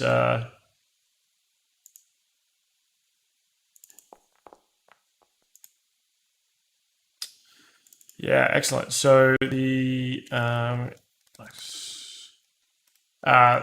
first thing that sort of takes your eye is a creature made entirely out of ice, stalking sort of up the hill towards the party. It appears to be somewhat sturdier than just the creatures made of snow, and it crackles with sort of a core of ice and lightning. Further down, though, you see standing in front, sort of on the edge of the glow from this crystal orb, or this ice orb, is sort of a well-dressed noble gentleman. He is wearing a sort of a top hat. He's got a cane, and he's sort of standing there. Seems to be ordering the snowmen and ice creatures in front of him as they as they're sort of pelting the ice orb that's glowing. They're pelting it with ice and their fists, perhaps trying to break it open. As you stare in the gloom, you catch a glimpse that perhaps the veneer of this humanoid is perhaps some kind of glamour, and underneath is something far more beast-like than just a regular human man. Mm-hmm.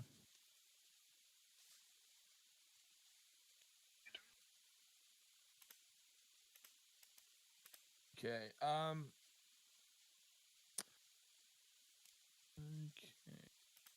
Do you want to build a snowman?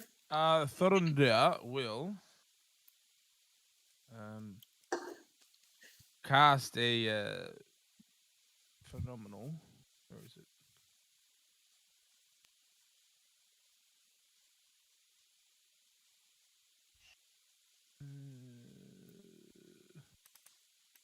Yeah, Dissident Whisper on this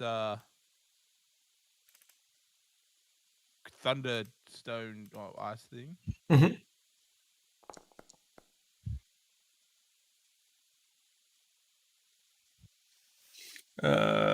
Okay, so it's going to make a wisdom saving throw. What do you whisper to it? Oh shit! It doesn't matter then, does it? No. So it takes half. Half believe. that, so Yeah, 7. 7 damage. Mhm. Can't.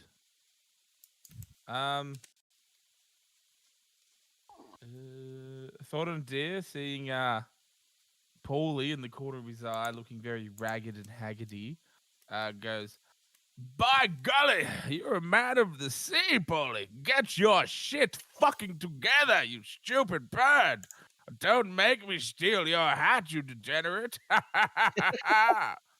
And gives him the old, slap behind the ears to give him a bit of inspiration to do better,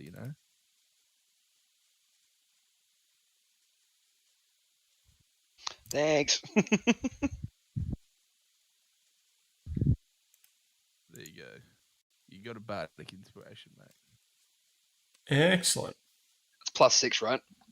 That's a D6. +6 to put D6 to any sort of roll. Well, attack or your AC. Or to hit. Yeah, it's any D20 roll, effectively. Yeah. Or it could be added to your AC. That's another one. So. That is very useful for me. Yes.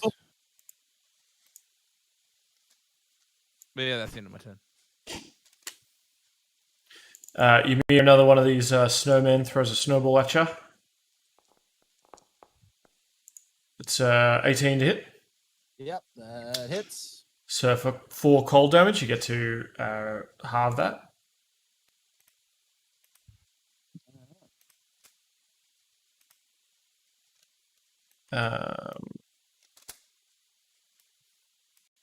And Toweleeeie, this one's going to throw a snowball at you as well. Yep.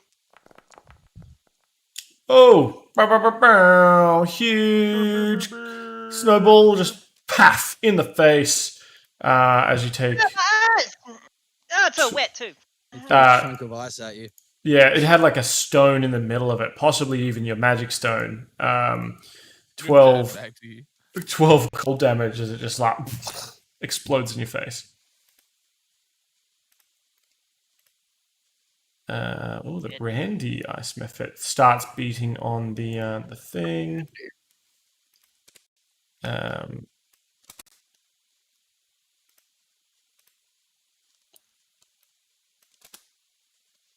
Ymir. Okay. Well, Ymir's gonna make his way around the trees over to this guy. He's actually gonna go here. And just bop this bad boy while he's here as well.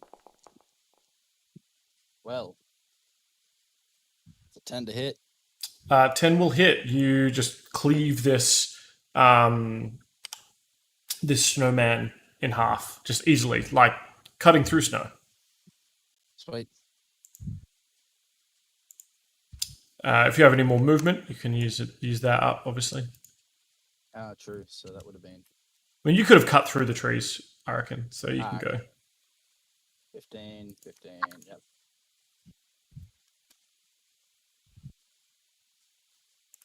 Down to here. Cool. Now it's time for the racist Galvanus Weird. What a guy. It, having heard your whispers, Thorendir starts running towards you through the ice and snow. Does the owlbear have a name yet? Toweleeeie, did you give it a name? I'm gonna leave that one to Timmy. I mean, look, I think it's best if you give it a name. At this rate. At this rate, it won't respond to me giving it a name. Yeah. Owly Ow. Howley McBareface. Yeah. Snowy McBerry McAlley McTowel. Owly McBear. There we go. Owly McBear face. It kind of swipes and bites at this sort of ice creature in front of it, and when it sort of smashes it into 1,000 pieces, the creature explodes. The ice creature explodes, and sort of shards of ice go lashing out into the owlbear.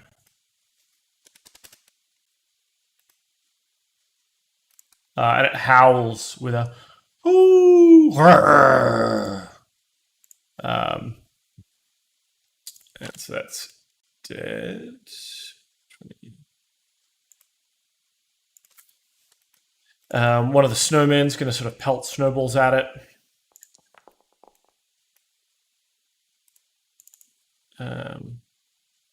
Yep. And it's not a fan of that, for sure. Pauly. Right, I'm going to help my good man Thorendir out and drop a can of whoop ass on this man's ass and hit him with Talon.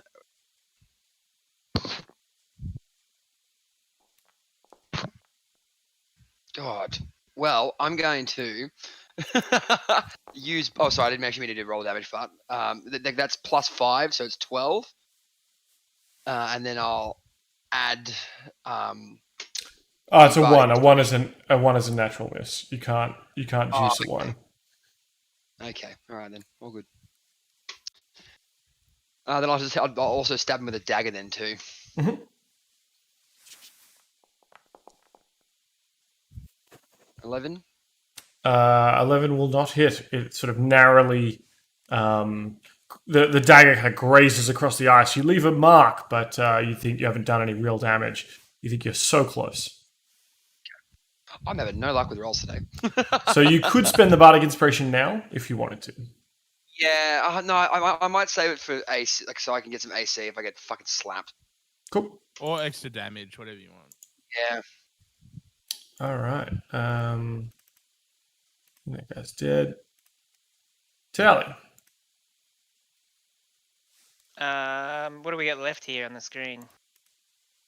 I'm just gonna heal myself actually. Wise words. Just because it's not fun.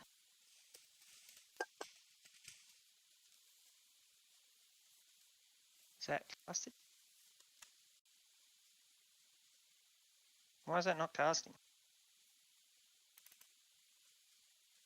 What spell are you trying to cast? I'm just trying to cast my Cure Wounds. Mhm. And it's not doing it. Okay. Okay, normal.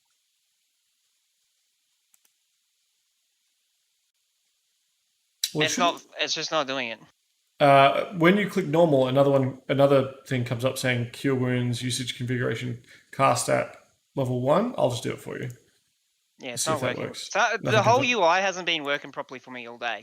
Okay. Well, just click the. If you click the name, it drops out a description of it. So it says like roll 1d8 Oh, plus your here we go. spellcasting modifier. So try that. Yep. All right.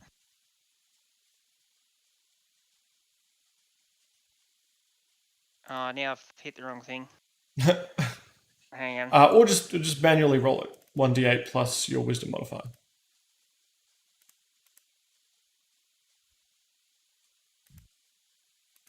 It's still. I need to reload the page. Okay. Yeah, if you alt tab out a lot of the time, it'll freeze up when you Yeah, try and tab back in. So that's what I'm doing. Like I'm doing other things Yeah. while I'm doing this. I'll roll it for you while you do that. 1d8 plus 3. So you get 4 health back. Okay, cool.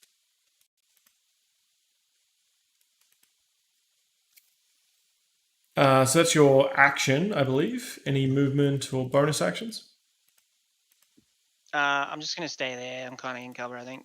Cool. You do have that spirit totem thing as well, remember? That I believe is a bonus action. Oh, is it? You don't have to use it now, just a reminder because it's been a while since you've used it. Thorendir, from your vantage point, and Pauly, you can kind of see it too. The snowmen have kind of moved forward and are beating on the glowing orb in the center here. Let me draw it essentially like that. I'm just gonna do a test to see if it's working again. Sure. No. Oh wait, there it goes. Did that just go in then? 50 seconds ago. Nah, there's something wrong. No, that with was this. mine. Yeah. Yeah, it's still not working. Okay. Well, Well, you we'll just need to start test it doing out. D&D and Beyond. Yeah, either try using D&D Beyond or just have to try it out outside of the game. Yep. One of these snowmen is going to walk towards you, though, Toweleeeie, or is going to throw more snowballs at you. There's more. I can't even see him on the screen. 9 to hit. I can see one behind a tree there. Yeah, that's the one there that's throwing stuff at you. Yeah, alright, I didn't see him. Productive snowman.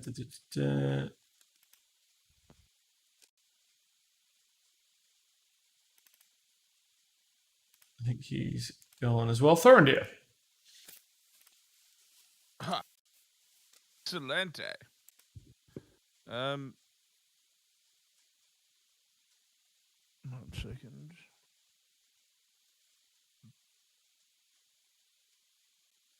Thorendir is seeing the creatures beating at the ice, even though he is in combat. On one of the well, what's it called? The ice people. Hold on. How do I ping again? This one Oh, there. yeah. Yep. The little, like, hook-nosed, winged creatures. Actually, no, you might do that later. All good. Don't worry about that. Thorendir will on the guy in front of him actually just attack with the finessed longsword. No, that's 2 damage. No, hold on. Sorry. It didn't roll to attack. I think, yeah. No, there we go. Critical hit. So that's 14 damage. How do you want to do this? Essentially, Pauly came up behind, finessed his dagger on the thunder ice golem of his buttocks, gingerly rubbing the gooch, and the creature span around. Thorendir just laid down the longsword Spanish grip and fucking seen Ymir do the Happy Gilmore slap shot before. Thorendir just slap shots this ice cunt all over like this direction, all over the ice. I need both you and Pauly to make a dexterity saving throw, please. Yeah. As this thing explodes into a bunch of shards of... Wow, roll a 20, then roll a 1. Can I add the inspiration for advantage? Yes, you may. Yes, you certainly may. Can I use the bardic inspiration? You certainly can, yeah. On a D20 roll, you can. Yep. Okay. All right. So just roll a What is D6. D6. D6 for Pauly. Oh, nice. All right, so Thorendir, unfortunately, you are not able to get out of the way fast enough as lightning, as you cut into this creature, all the ice out of it explodes. You notice like the lightning core remains, and then that lances out at both of you. While Pauly's able to jump out of the way and take half damage, so only 6 lightning damage, you take the full front of the 12 lightning damage. Yeah. And then as my bonus action, I will be casting 5 health.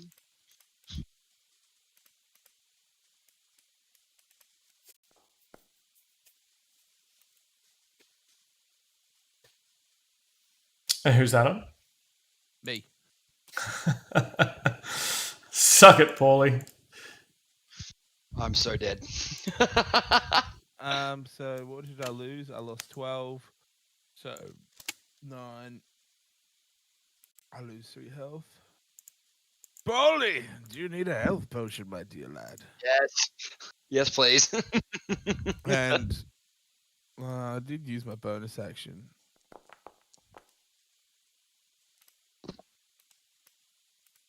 Fucking just natty 20s for these snowballs. Yeah, so you see that as you're dealing with the aftermath of this exploded ice creature, that the owlbear is being sort of pelted with snowballs. So the paff, paff. Was I able to pass the healing potion to Pauly? Yeah, I'll allow it. So you can use that on his turn. Sort of a free interaction sort of thing. You're not trying to drink it, but you just No, pulled it I out of the just pack. gave it to him. Yeah. So you got a potion of healing, Toweleeeie. Not Toweleeeie, Pauly. 12 will not hit. We need to go to a big town and buy a lot of like potions. Ymir.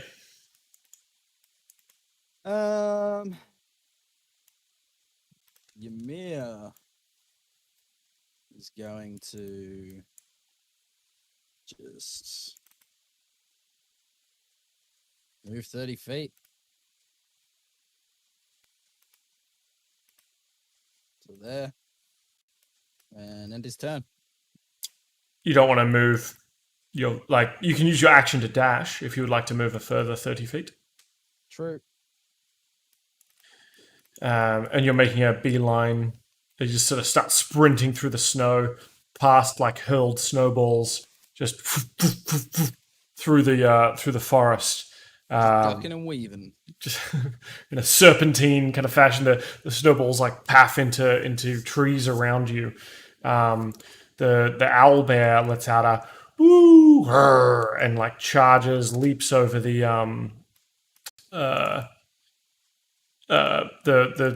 corpse of the toad and just obliterates this snowman right here.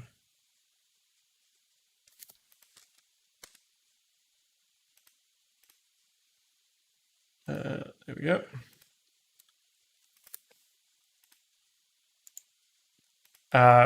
Ymir, one of the snowmen, tries to kind of meet you on an intercept path. It sort of runs in front of you, throws a snowball at you, seemingly to move inhumanly fast. But you're able to just duck and weave and avoid that nonsense like it ain't no thing. The old man Winter kind of turns to you, Ymir, sees you running through the snow. I assume kind of at him, or at least it looks like your path is going to lead towards him. Give me a perception check. Perception.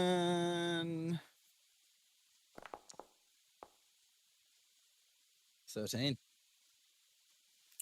As you start closing the distance from the glow, the light of the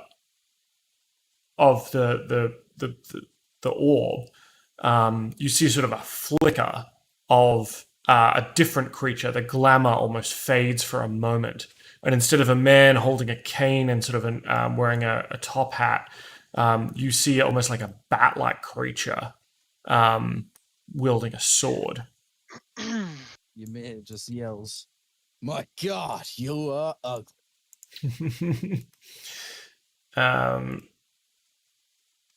And he kind of turns to you and raises his hand to kind of stop you. Actually, let's... and ice and sleet start coming down from the sky, sort of in a concentrated area. Oops.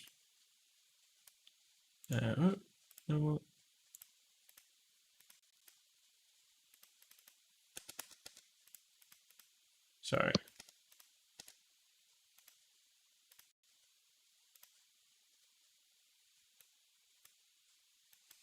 What is this? 20-foot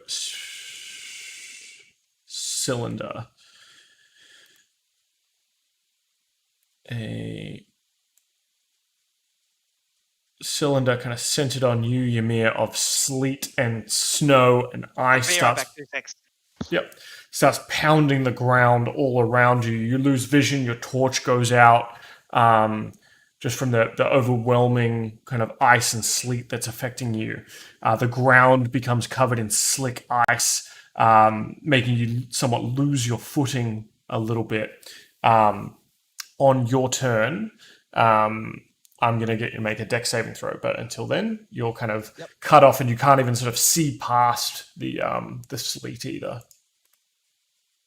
Pauly. Yes, my turn. But behind you, behind you, you saw Ymir running through the darkness, but then he was just sort of enveloped in this tornado of ice. Mm-hmm. Okay.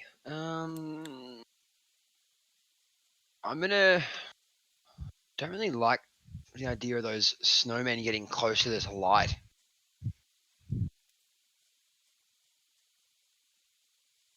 As far as that. Actually, no, I need to use that health potion first, more than anything else. Yeah. Damn it. Okay. Or you could rush in and die with the health potion unused. That is also... That's also a very good idea. Yeah, it's my last health potion too, you bastard. Hey, look. I thank you for it. Give me a second. Why isn't never know to find this fucking thing? What are you looking for? To find it in my thing. Hang on a second. Do you want me to just cast it? Got it. Oh, there you Did that work? It did the I'm thing. going to get going soon. It's Okay. getting late. Yeah. Do you want to cast it actually, Aaron? There you go. I think we all clicked it 1,000 times. 5 healing for you there, Pauly. Okay. Thanks. And that was my action, wasn't it? Yep. To do that? Yerp. Yeah, okay. I may step back a bit then. Just still. Yeah, just to there. Cool. Toweleeeie, it's your turn. We'll try and wrap up soon. We'll try and wrap this up quickly. Yep. I don't even know where. I can't see anyone at the moment because I went away. Yeah, around the here other way. and people. I'm just gonna move over there. Yeah, so you sort of rush over to where Pauly and yeah. Thorendir are. I'm really hurting. Can I just do the heal again? Yeah. Please, it's just a level 1, please, on myself. Yep, absolutely. I can't do it for some reason still. That's fine. Now, metagaming a little bit, your spirit totem can obviously like heal everyone in an aura if you would prefer to do that, or if you want to just heal yourself, that's fine too. Definitely do that. Yeah, I'll do the spirit totem. Cool. So you summon. What is the form of the spirit totem that you summon? It's just me dropping a stick on the ground with a little bit of mistletoe on the end. Yeah. Nothing special, but it does what it does. An incense stick, it's burning a little bit at the top. Yeah. Um, Everyone has a little bit of a mad chi about it. Yeah. So everyone in there gets 9 temporary hit points. And you have advantage on all strength checks and strength saving throws while you're in the aura, as sort of this spirit version of an owl bear comes and chills out and sits down next to you. When the spirit appears, gains temporary hit points. Yeah. Temporary hit points. Cool. Yeah. It's pretty much the same. That's awesome, though. Hell yeah. Thanks, Kelly. Oh, gee. And is that only while we're in that aura? No. So it's just because you were in the aura when it burst out, you got it, and then you can leave the aura and you'll be fine. You'll still have them. You just don't get the advantage. You should basically pop that at the start of every fucking encounter. I don't get that many casts. I only get to cast it once. Oh, but if like we're all all together, right? Oh yeah. Yeah. Thorendir. Yes. Wow. I'm just gonna move a little bit.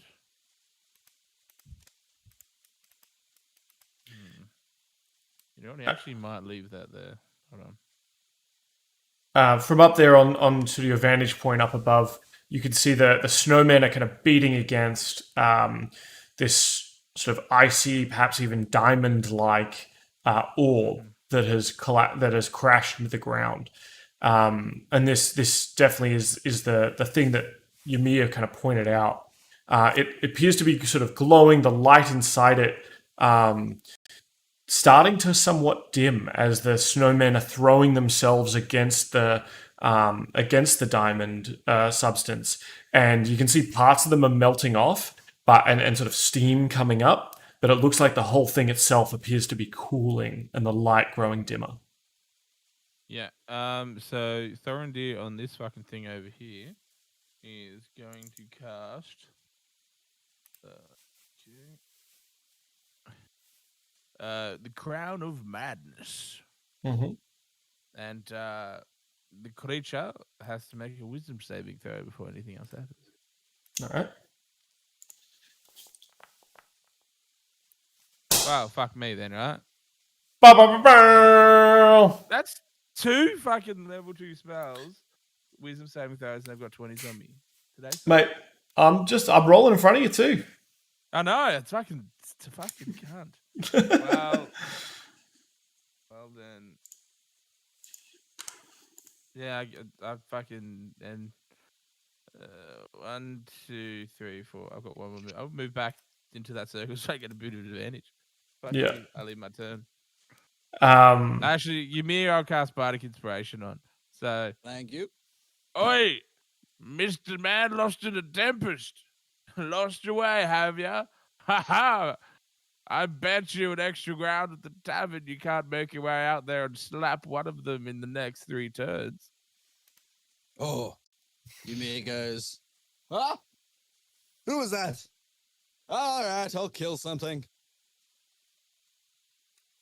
There you go, champion. Thank you. All right. And what's this guy? So one of the snowmen, having thrown himself against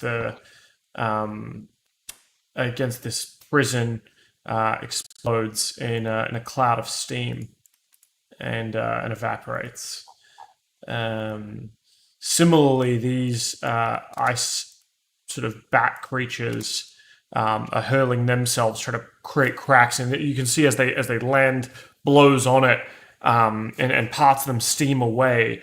Cracks start to appear in this container of sorts. Ymir, you don't see this because you're encased in the sleet. Please give me a dexterity saving throw.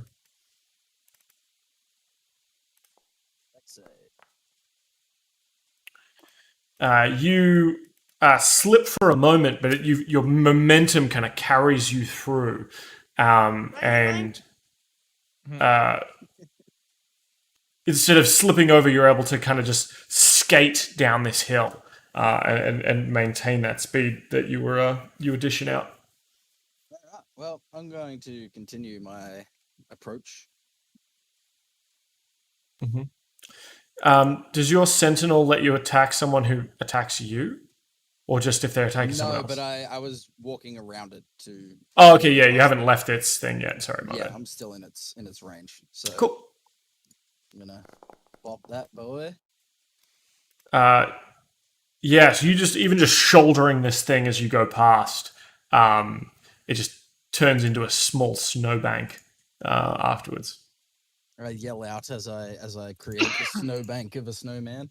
Whoever yelled at me owes me a drink. It was Pauly, yells out Thorendir. Ah, good. Bird, you owe me a nail. You hear a woo as like charging Wrong bird.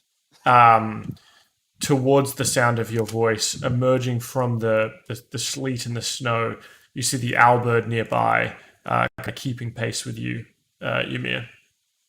I look at the owlbear and just go, friend, yes, friend, yes. And just turn away, looking a little bit worried. The gentleman kind of stalks up to you, Ymir, and says, "You are on the naughty list," and swings at you with his cane. Was the cane? Oh my god, that's a crit. That's 11 slashing damage. Yeah, I'm going to Stone's Endurance that. Cool. Take 7 off of that, so it's 4. Absolutely. All right. Pauly. Okie day. Well, now that I feel amazing after seeing that beautiful aura of the owlbear. This one's actually nice to you as well. Got a little thank you. That's spirit great. totem That's awesome. owlbear. It's kind of like, hey. G'day, mate. Okay, I'm gonna fly and attack one of these little implings down here. Mhm.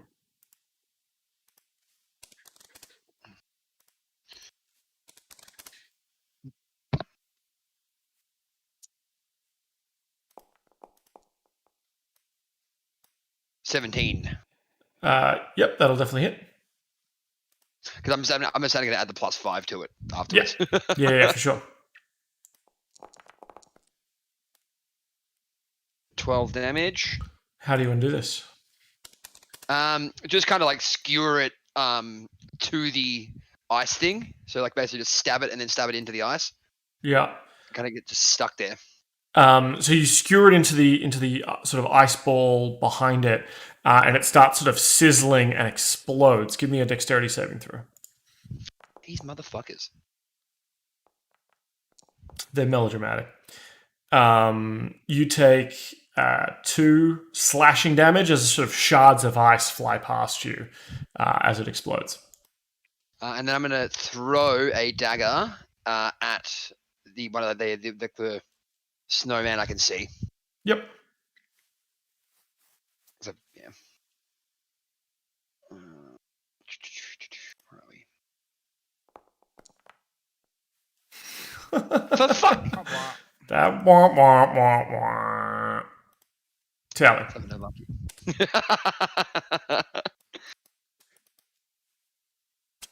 Do we still have a JR? Yeah, I'm here. I'm just trying to think of what I'm gonna do. I might just move forward a little bit and then come to the end here, I think.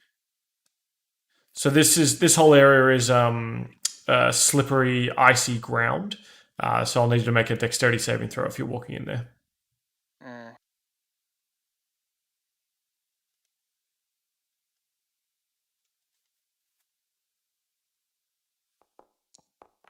Okay, that worked.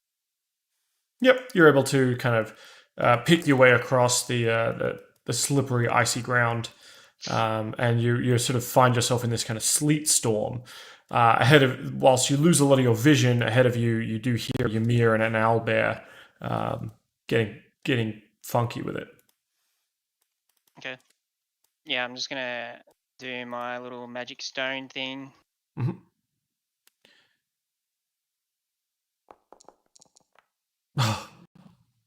Unfortunate. More womp womp.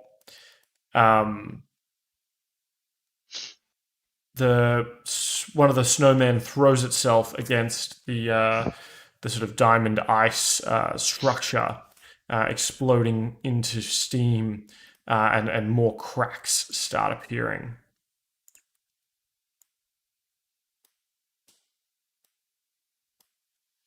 Cool. Mm. I really have to wrap this up. I have to get on. Yeah. Yeah, sorry. That's all right. Well, if you got to go, you got to go.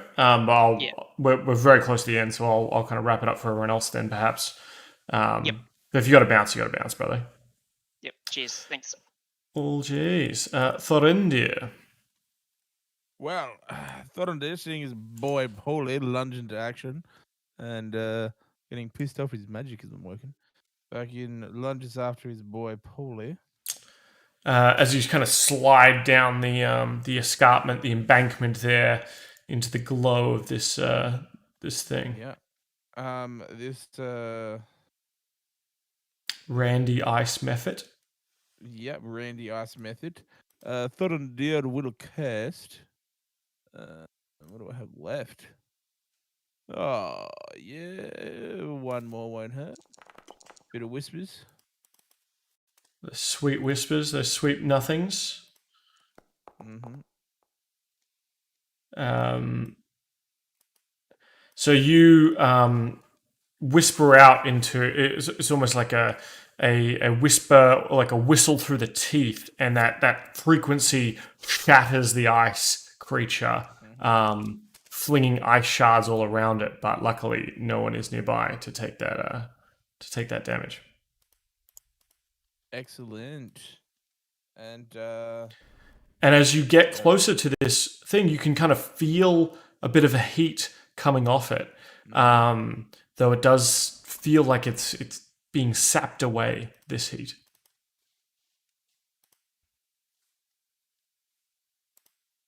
Yep, that's the end of my turn. Mm-hmm. Ymir. All right. Well, Ymir is going to rage. I don't have the correct macro, so I have to add 2 damage after each. That's right. I'll just click it for you. There you go. Thank you. And then I'll bop this motherfucker. And that is a 13 to hit. I will not hit, unfortunately. Can I Inspiration, add champion. inspiration? That's a 1d6, isn't it? Yeah.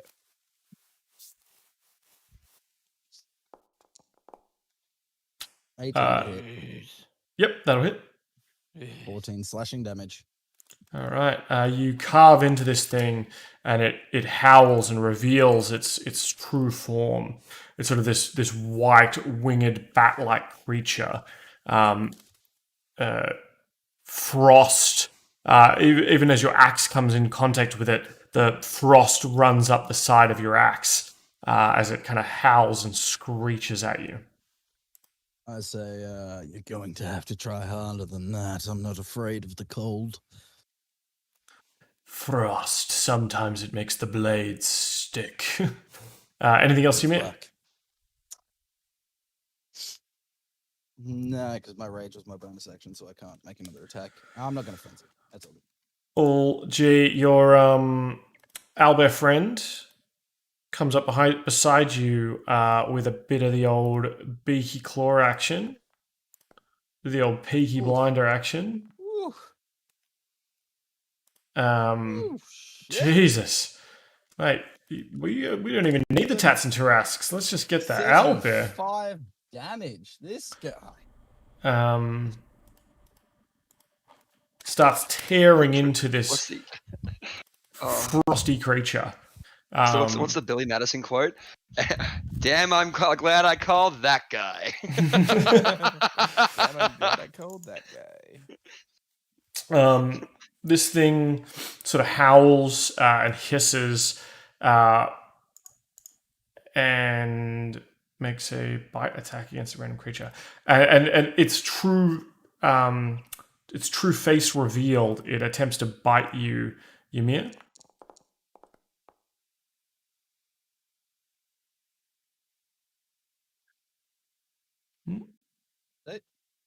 Did it come up?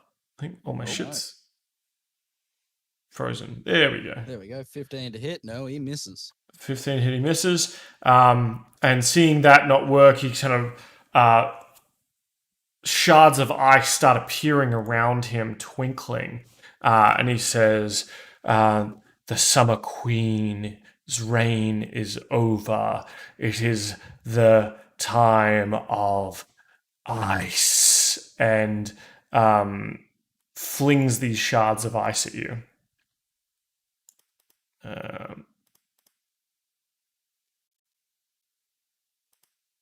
That's not going to work.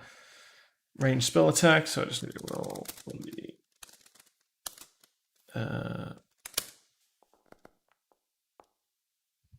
16 to hit. 16 misses. No. So even in your blind rage, you're able to just sweep the axe around, shattering all this these ice shards as they fly at you. Perhaps a maniacal grin on your face. Pauly. I'm going to. Actually, can I get to that? Can I get to that guy too? Yes, I can. I'm going to fly directly towards this fella and slap him with a good old talon.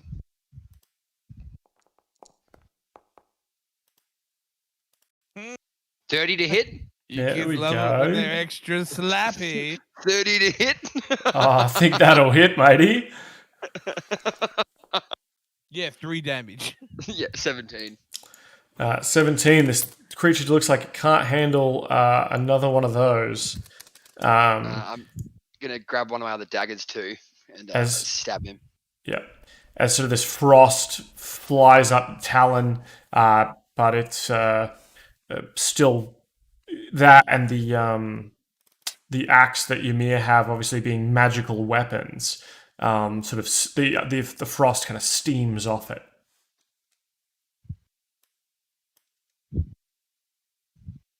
And that dagger attack? Yep. Didn't want to be rude and interrupt. Oh, sorry. Yeah. Easy. 18. 18 will hit. 6. So the 6 damage. It's the spirit of winter, the Wintersmith himself, still standing, but barely so, as you can feel so this waves of cold emanating from him. Pauly and Ymir, give me Constitution saving throws. Oh, con saves. All right. Oh, shit. Baby.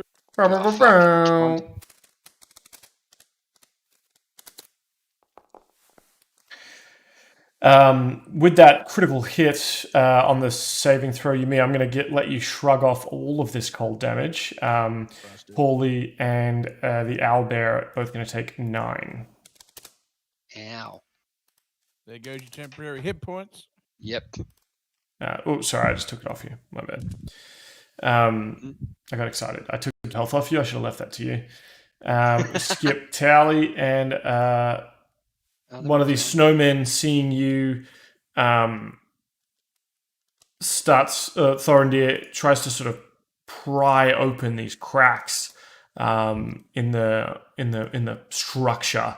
It's steam sizzling off its twig-like hands as it tries to increase the cracks in here. It's your turn.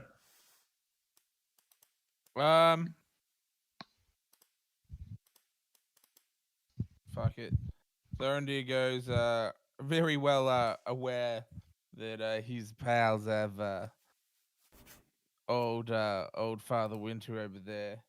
And Thorendir's just gonna slap this fucking snowman with that old fucking longy boy. Does a 13 hit? Absolutely. You are able to duck in front as this thing's trying to pull open the sphere. You feel the light at your back as you just come in and destroy this thing with a lunge.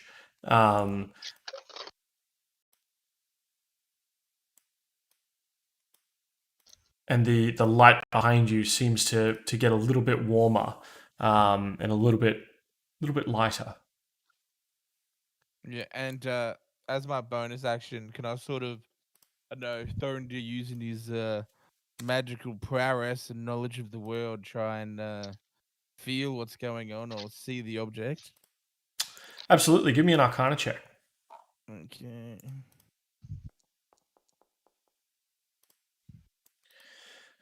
You can feel, as you stand this close, you can feel renewing shoots. You feel almost like the sort of early morning sun at your back. The warmth of fresh life glowing within this thing. Yeah, okay. And Thorendir assured that he's saved Christmas, and that Lord Lathander's gonna rise another day to greet us with a beautiful dawn. He yells out once more, "Lads, we have saved the world from eternal winter. Finish him now!" And I'll use my last bardic inspiration on whose turn is it next? Ymir. On Ymir. Take him down. Ymir. You should have put it on the owlbear. He remembers a scene from his favorite movie of a man saying, "Look to my coming at the first light on the fifth day of dawn. Look to the east." And he looks to the east and sees Thorendir A glowing Thorendir. standing in a glowing light and brings the axe down upon this creature. 18 to hit for 10 damage. You want to plus 6 to that damage? And I'm going to +6 that damage. Hey, Ymir. How do you want to do this? I just like the frog's eyeball earlier. We slap it on the eye. Takes a half step back, winds it up, and just slap shots this guy with the side of the axe. Fucking Babe Ruth, this motherfucker. What's the witty pun that I'm sure Ymir's got in this situation? It just goes, "Stay frosty." I still see you. Chill out. Pretty much all of Last Action Hero and that Batman Robin movie. Cone of phrase. Say something cool. As you smash into this creature, it kind of howls and its head goes flying. You hear kind of a whisper on the wind. You have bought another year, nothing more. I will return the frosts you cannot keep at bay.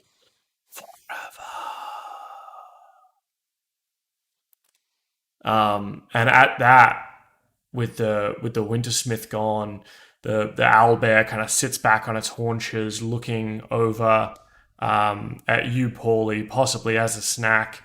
The light behind you, Thorendir, seems to glow brighter and warmer, and kind of the diamond orb kind of splits open, and out walking from it is a small girl. How small are we talking? Take her, dude. Like, Almost like a young child, maybe Okay. like so 8 years old or 15 something. older? Oh, No, okay. like 8. What? What race of small child? Because like, is she a gnome? Because like, that's a very small child. Like, No. So there is sort of a fayish cant to her, but it's kind of hard to tell as she is kind of glowing. It's a little bit hard to kind of look directly at her.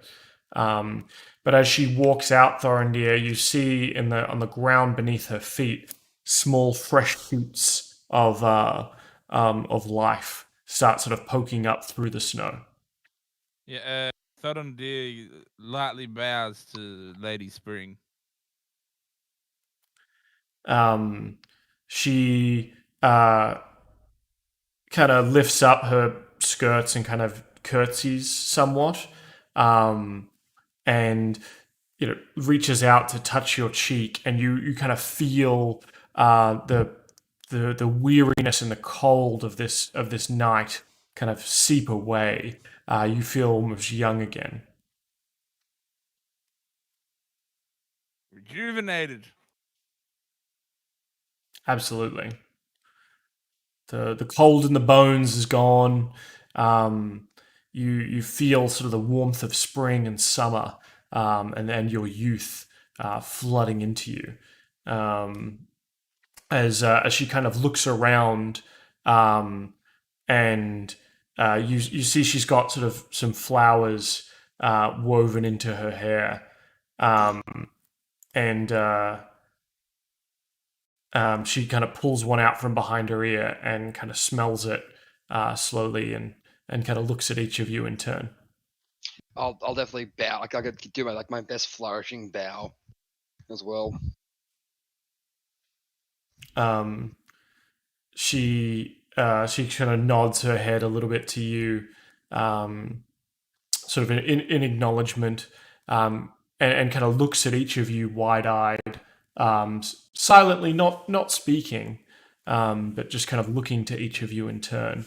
As her gaze rests upon you, Pauly, you also feel sort of warmer and refreshed, and perhaps there's even a little bit more color to your feathers now, as you feel that kind of spring season about you. Can I And like she- keep step or kind of figure out who she is exactly? I know it was kind of mentioned, but like find out more about it. Sure. Would that be perception? Yeah, give me a perception check. 17. So this is you feel sort of this perhaps a bit of a divine or even a demigod kind of energy from her. This woman is almost pure nature, pure raw life, and you can kind of smell freshly cut grass. As as her perfume, you smell sort of lilac, and she seems to be looking at each of you expectantly. can I make a history check to see if I've heard of anything like this happening before? Mm-hmm.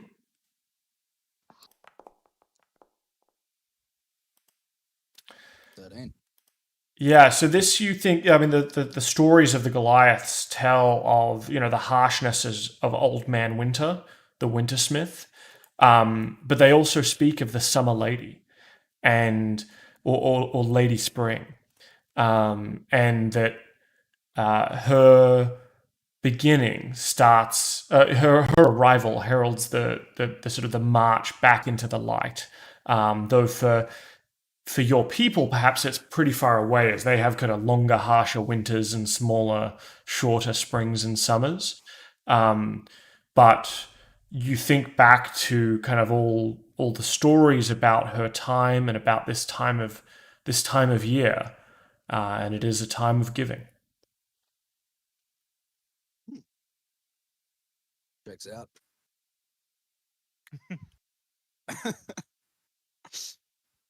Ymir just turns to the owlbear and wait, let me just double check real quick. Do I have any food to give it? Oh yeah, a bit of Old Man Winter. No, but old man, yeah, all right, fair enough. I pick up old man, I tear off his arm and just like offer it up to the owlbear. The owlbear kind of sniffs at it, and like sort of turns its head away. This sort of frozen piece of like Old Man Winter, once decapitated, has kind of turned into almost pure snow and ice. The owlbear kind of pads around you, though, walks up to the summer lady and sort of drops down a piece of the meat at her feet and kind of bows its head as she reaches out and kind of ruffles its neck feathers a little bit, and she kind of puts her forehead against its and perhaps whispers something to it. From Thorendir, yeah. She sort of reaches into a satchel and pulls out what appears to be kind of a horn or like a cornucopia. And from within, she hands the owlbear, or starts feeding the owlbear from her palm, from these sort of fresh, plump peaches that look like they're sort of at the height of ripeness. Thorendir asks, what Lady Summer? We may have stopped Old Man Winter, but he said he will be back, and it is inevitable. Do we have anything else to combat Old Man Winter from coming again next season? She kind of looks around. She looks at you, kind of looks around, thoughtful, and seems to shrug, and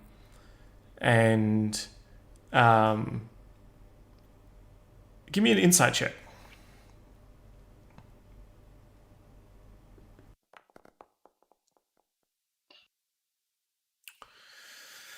Yeah, she kind of looks around, shrugs, kind of looks at her own hands,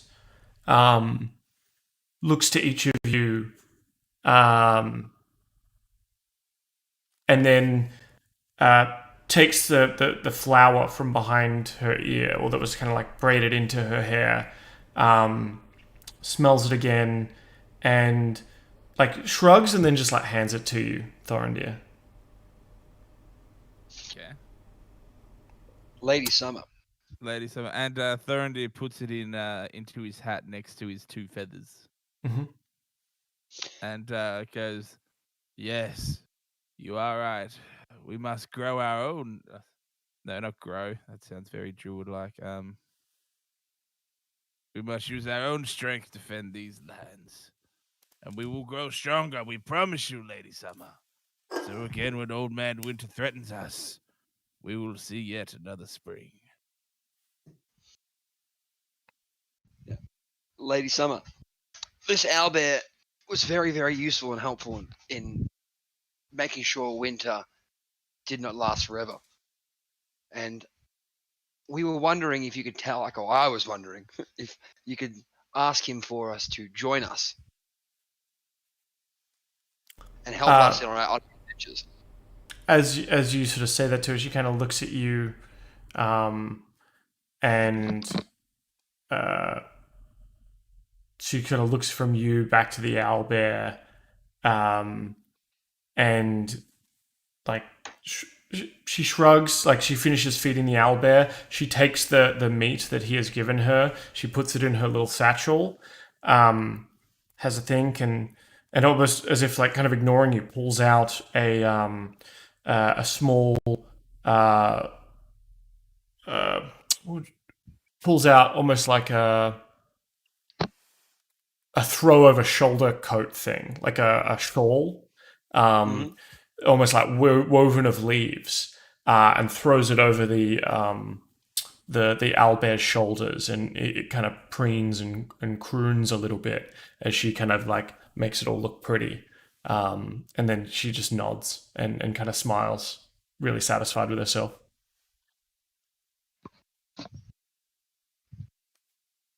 Perfect. I think that's a no, bruh.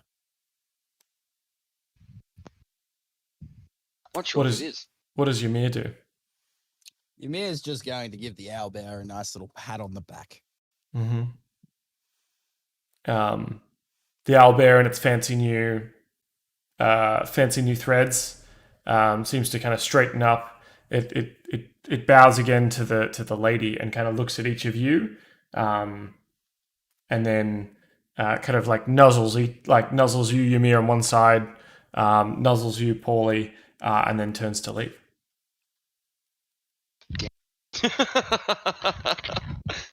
I stop the owlbear quickly, and I offer it 1 day's rations. It it accepts. So you pull out sort of your hardtack and your rations. It kind of starts nibbling it a little bit, and kind of looks at you, and then seems to kind of motion its head towards the summer lady. So I give her 1 day's rations as well. You hand her the sort of pack of food, and she smiles ecstatically and kind of takes it from you, looks at it, looks up at you, and her smile kind of fills you with this this almost like childlike glee. Like it's, oh, you've made someone so happy. She puts it away in her pack and sort of starts rifling around in there. And she pulls out a what appears to be sort of like a large nut and hands it to you. This thing is it sort of like glows with warmth and heat. Warmth and heat are the same thing. Glows with sort of warmth and sort of has a bit of a reddish glow about it. So it's got sort of infrared going on. You can feel sort of almost like there's almost like a small sun in your hands that you're holding. Does it emit light? Not a lot, no. It's more sort of like glowing red hot, but as you hold it, like your hands don't burn. But this seed is probably about as big as maybe like an apple or an avocado. And she hands that to you. On a meta level, is this anything interesting that I should? I would say on a meta level, it is something very interesting, and you may need to go and figure out what it is. Fantastic. Okay. Can I follow suit and also give her a day's ration? I feel like that's kind of like what you should do when you meet her. She somewhat sighs at your unoriginality following Ymir's, but she kind of ruffles your top feathers though, like you're a child, and you feel quite childlike.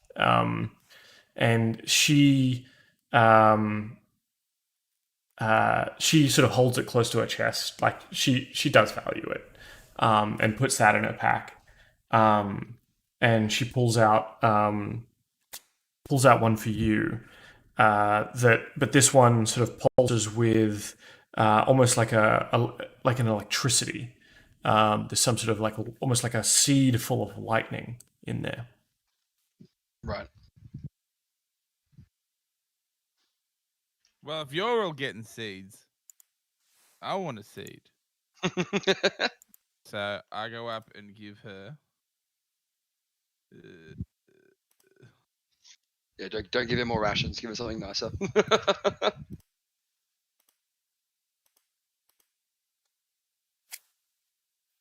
Okay, I will give her one of them. A rich Oh. olive green gemstone to represent the beginning of spring. She's just got to show us up, mate.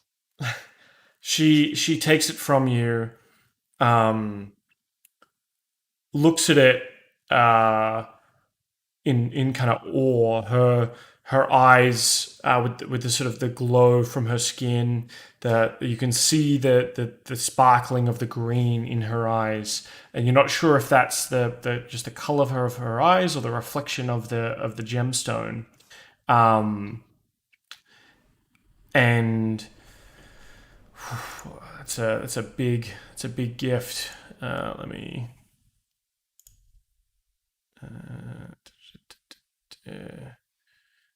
I've got to pull up my special thing. Can you roll a d20 for me, please?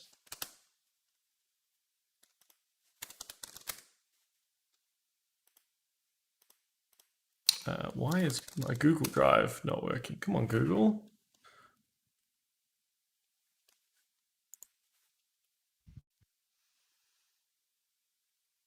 You'd think I'd be prepared, but certainly I'm not. Mm-hmm. Sorry.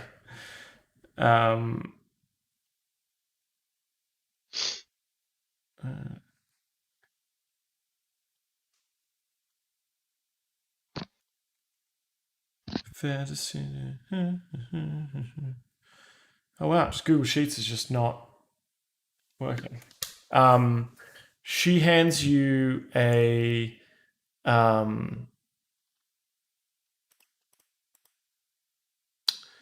she sweeps out of her bag a long cloak that seems to be or is mostly kind of like golden leaf shoulder pads. And as you as she drapes it over you, you feel that these leaves are almost like a tough, like mithril, and they too have a bit of a glow about them. And this is a sunleaf armor. I will. It's sort of like a elvish looking shoulder pads and half cloak. That I can't pull up now because my Google Drive is crashed, but I will Okay. put it in my notes to add it to your character sheet. Yeah. Awesome.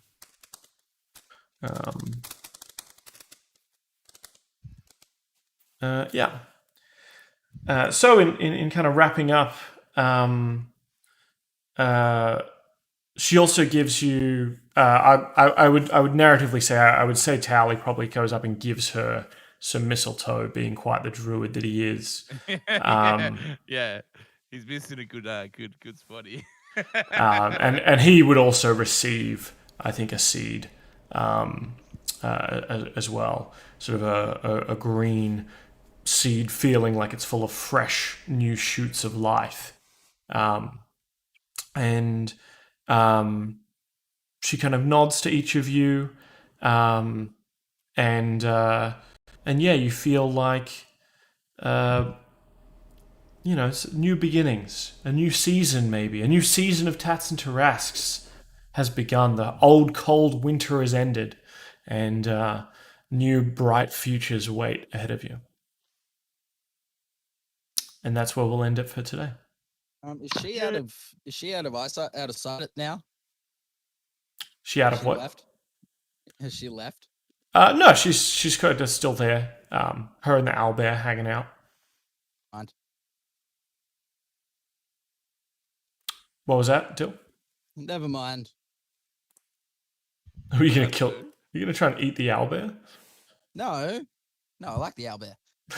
Ymir was going to like look at the nut and like shake it near, like with the Christmas present, like shake it near his ear. Shake it to that. Yeah. But he didn't want to do it with her standing there.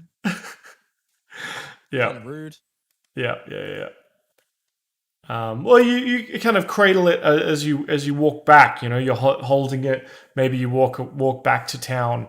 On the way back to town. We'll do that. Yeah, you shake it occasionally. You smell it. It's got that the sandalwood kind of smells to it. And also, can I pick over this? Oh no, that guy he disintegrated, didn't he? Yeah. After we killed him. Never mind. Surely he had a nice scimitar. That looked pretty fucking. Yeah, I wanted to try and take his sword. I know. It looked fucking sick. Must have been an ice sword then. Yeah, I know, Timmy. I know. As soon as I said that, it looked really cool. Though. It looked like a pretty. It felt like a real sword to me. That's the best thing about bludgeoning someone with like an ice, right? The murder weapon just kind of fucking melts away. Yeah, but in this case, he's the one that got murdered.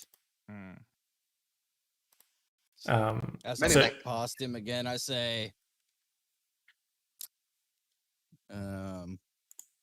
unoriginally, Ymir just goes, "Stay frosty," and just again himself and just keeps walking. Yeah, he's chuckling to himself about it as he looked at the corpse.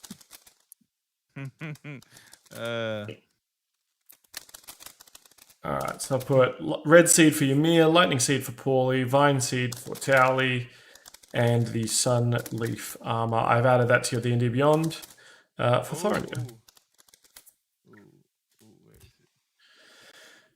Cool. All right, lads. Well, look, thank you very much. I know it's very late, but thank you for hearing me on our Christmas adventure as the Tatts Tarasques kind of make it back to town, where they find there's still some meat left and some hot eggnog or some eggnog and sort of hot brandy to kind of sweet noggy goodness.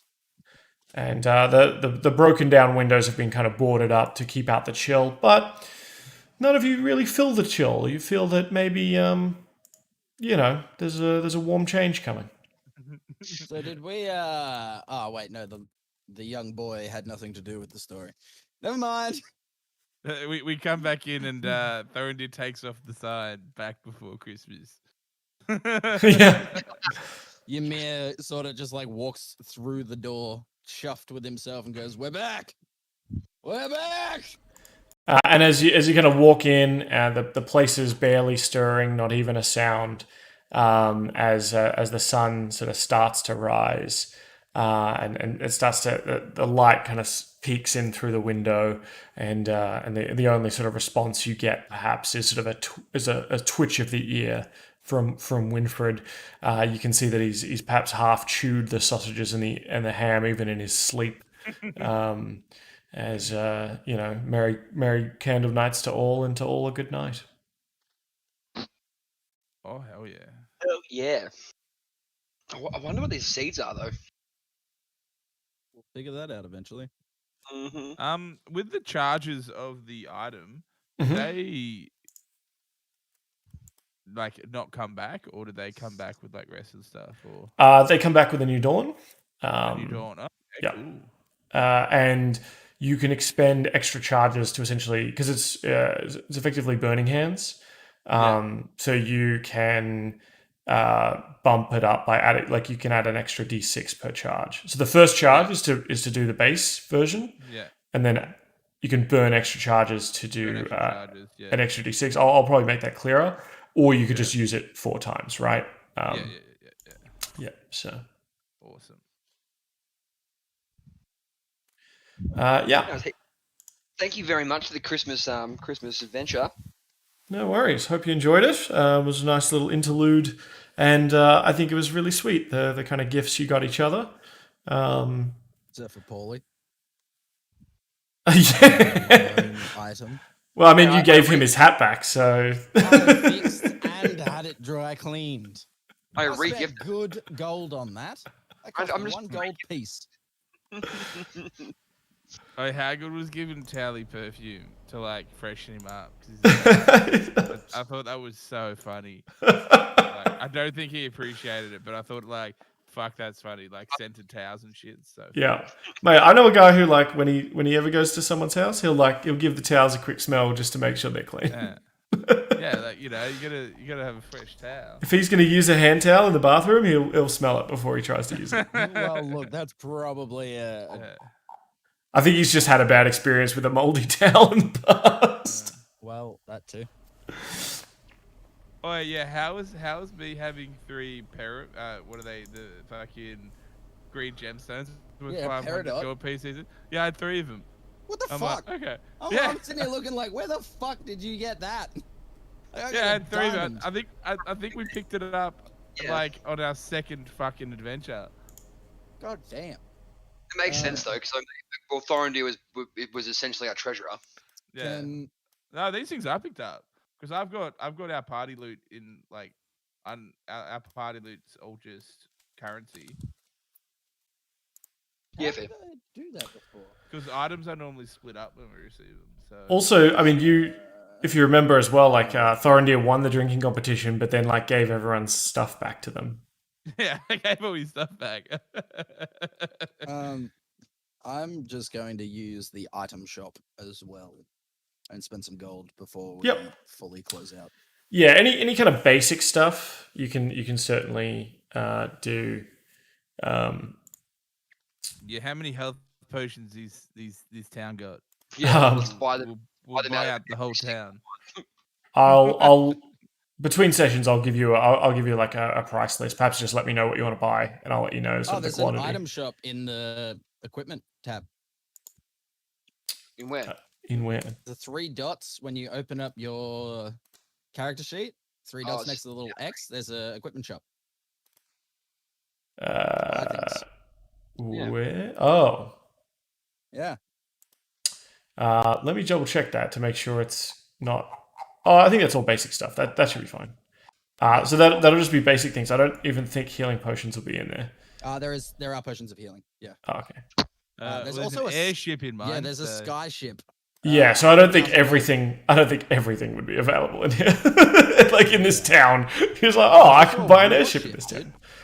Yeah, What do you Warship. think? I can't buy an airship. Wait, a pistol's only 250 gold.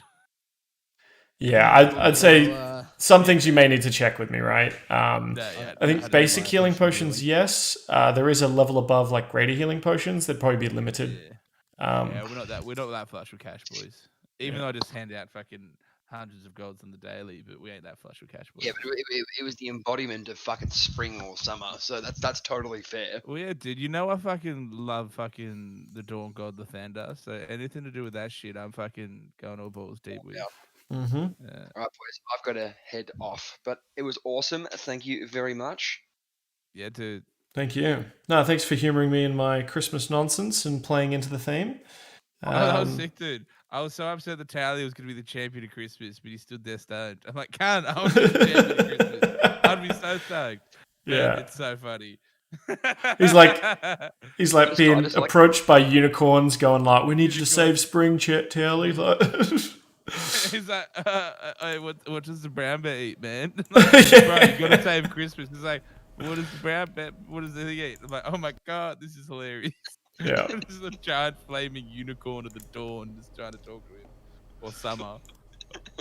Oh, Good times. Yeah, no, I felt like Pauly had. Well, someone had to be a Grinch, you know. There's Yeah. always that one that gets changed around by the end of the the movie. hey, Yeah. You know, I would probably just uninstall your browser and reinstall everything, Timmy, because those rolls were fucking atrocious. Yeah, man, my virtual dice. I just got unlucky. Like, I only got one good roll this whole session. Yeah, buddy, I used 2 out of my 3 fucking high level fucking spells. Fucking cunts rolled natural 20s on wisdom saves. Bullshit. Yeah. I just lay it all out in front of you. Like I can't help my I know, rolls, you buddy. didn't even hide them too. That was the worst part. You were just Yeah. slapping me in the face. Love you guys. Yeah, I gotta go. Yeah, I'm gonna say goodnight to chat, and as well. I'll catch you guys during the week. Let me know if there's anything weird you want to buy that's perhaps not on that list, and we'll play around. Yeah, too easy. Stay Yep. frosty, friends. Thanks, Dylan. Please. Chill out, yeah, Dylan. And everyone else who kind of made it to the end, or if you're still sticking around, I know Maddie, you were definitely in there. Thank you very much for joining us on this Christmas episode of the Tatts and Tarasques. That pretty much rounds us out for the year and for the season. We might be back next week, depending on schedules and things like that. But as you can imagine, getting close to the Christmas, it's going to be super crunch time. But we will return. The Tatts will return next season as they have a ship that they want to get, and they want to get out on the high seas, and maybe we'll get out into a bit of a pirate adventure, maybe even into Waterdeep itself.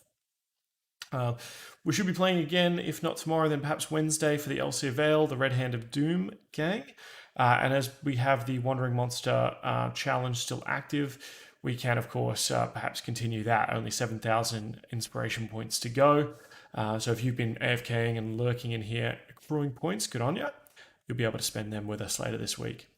If I don't speak to you, if you don't make it back to our other games, have a lovely Christmas. Have a beautiful CandleNights and a season's greeting.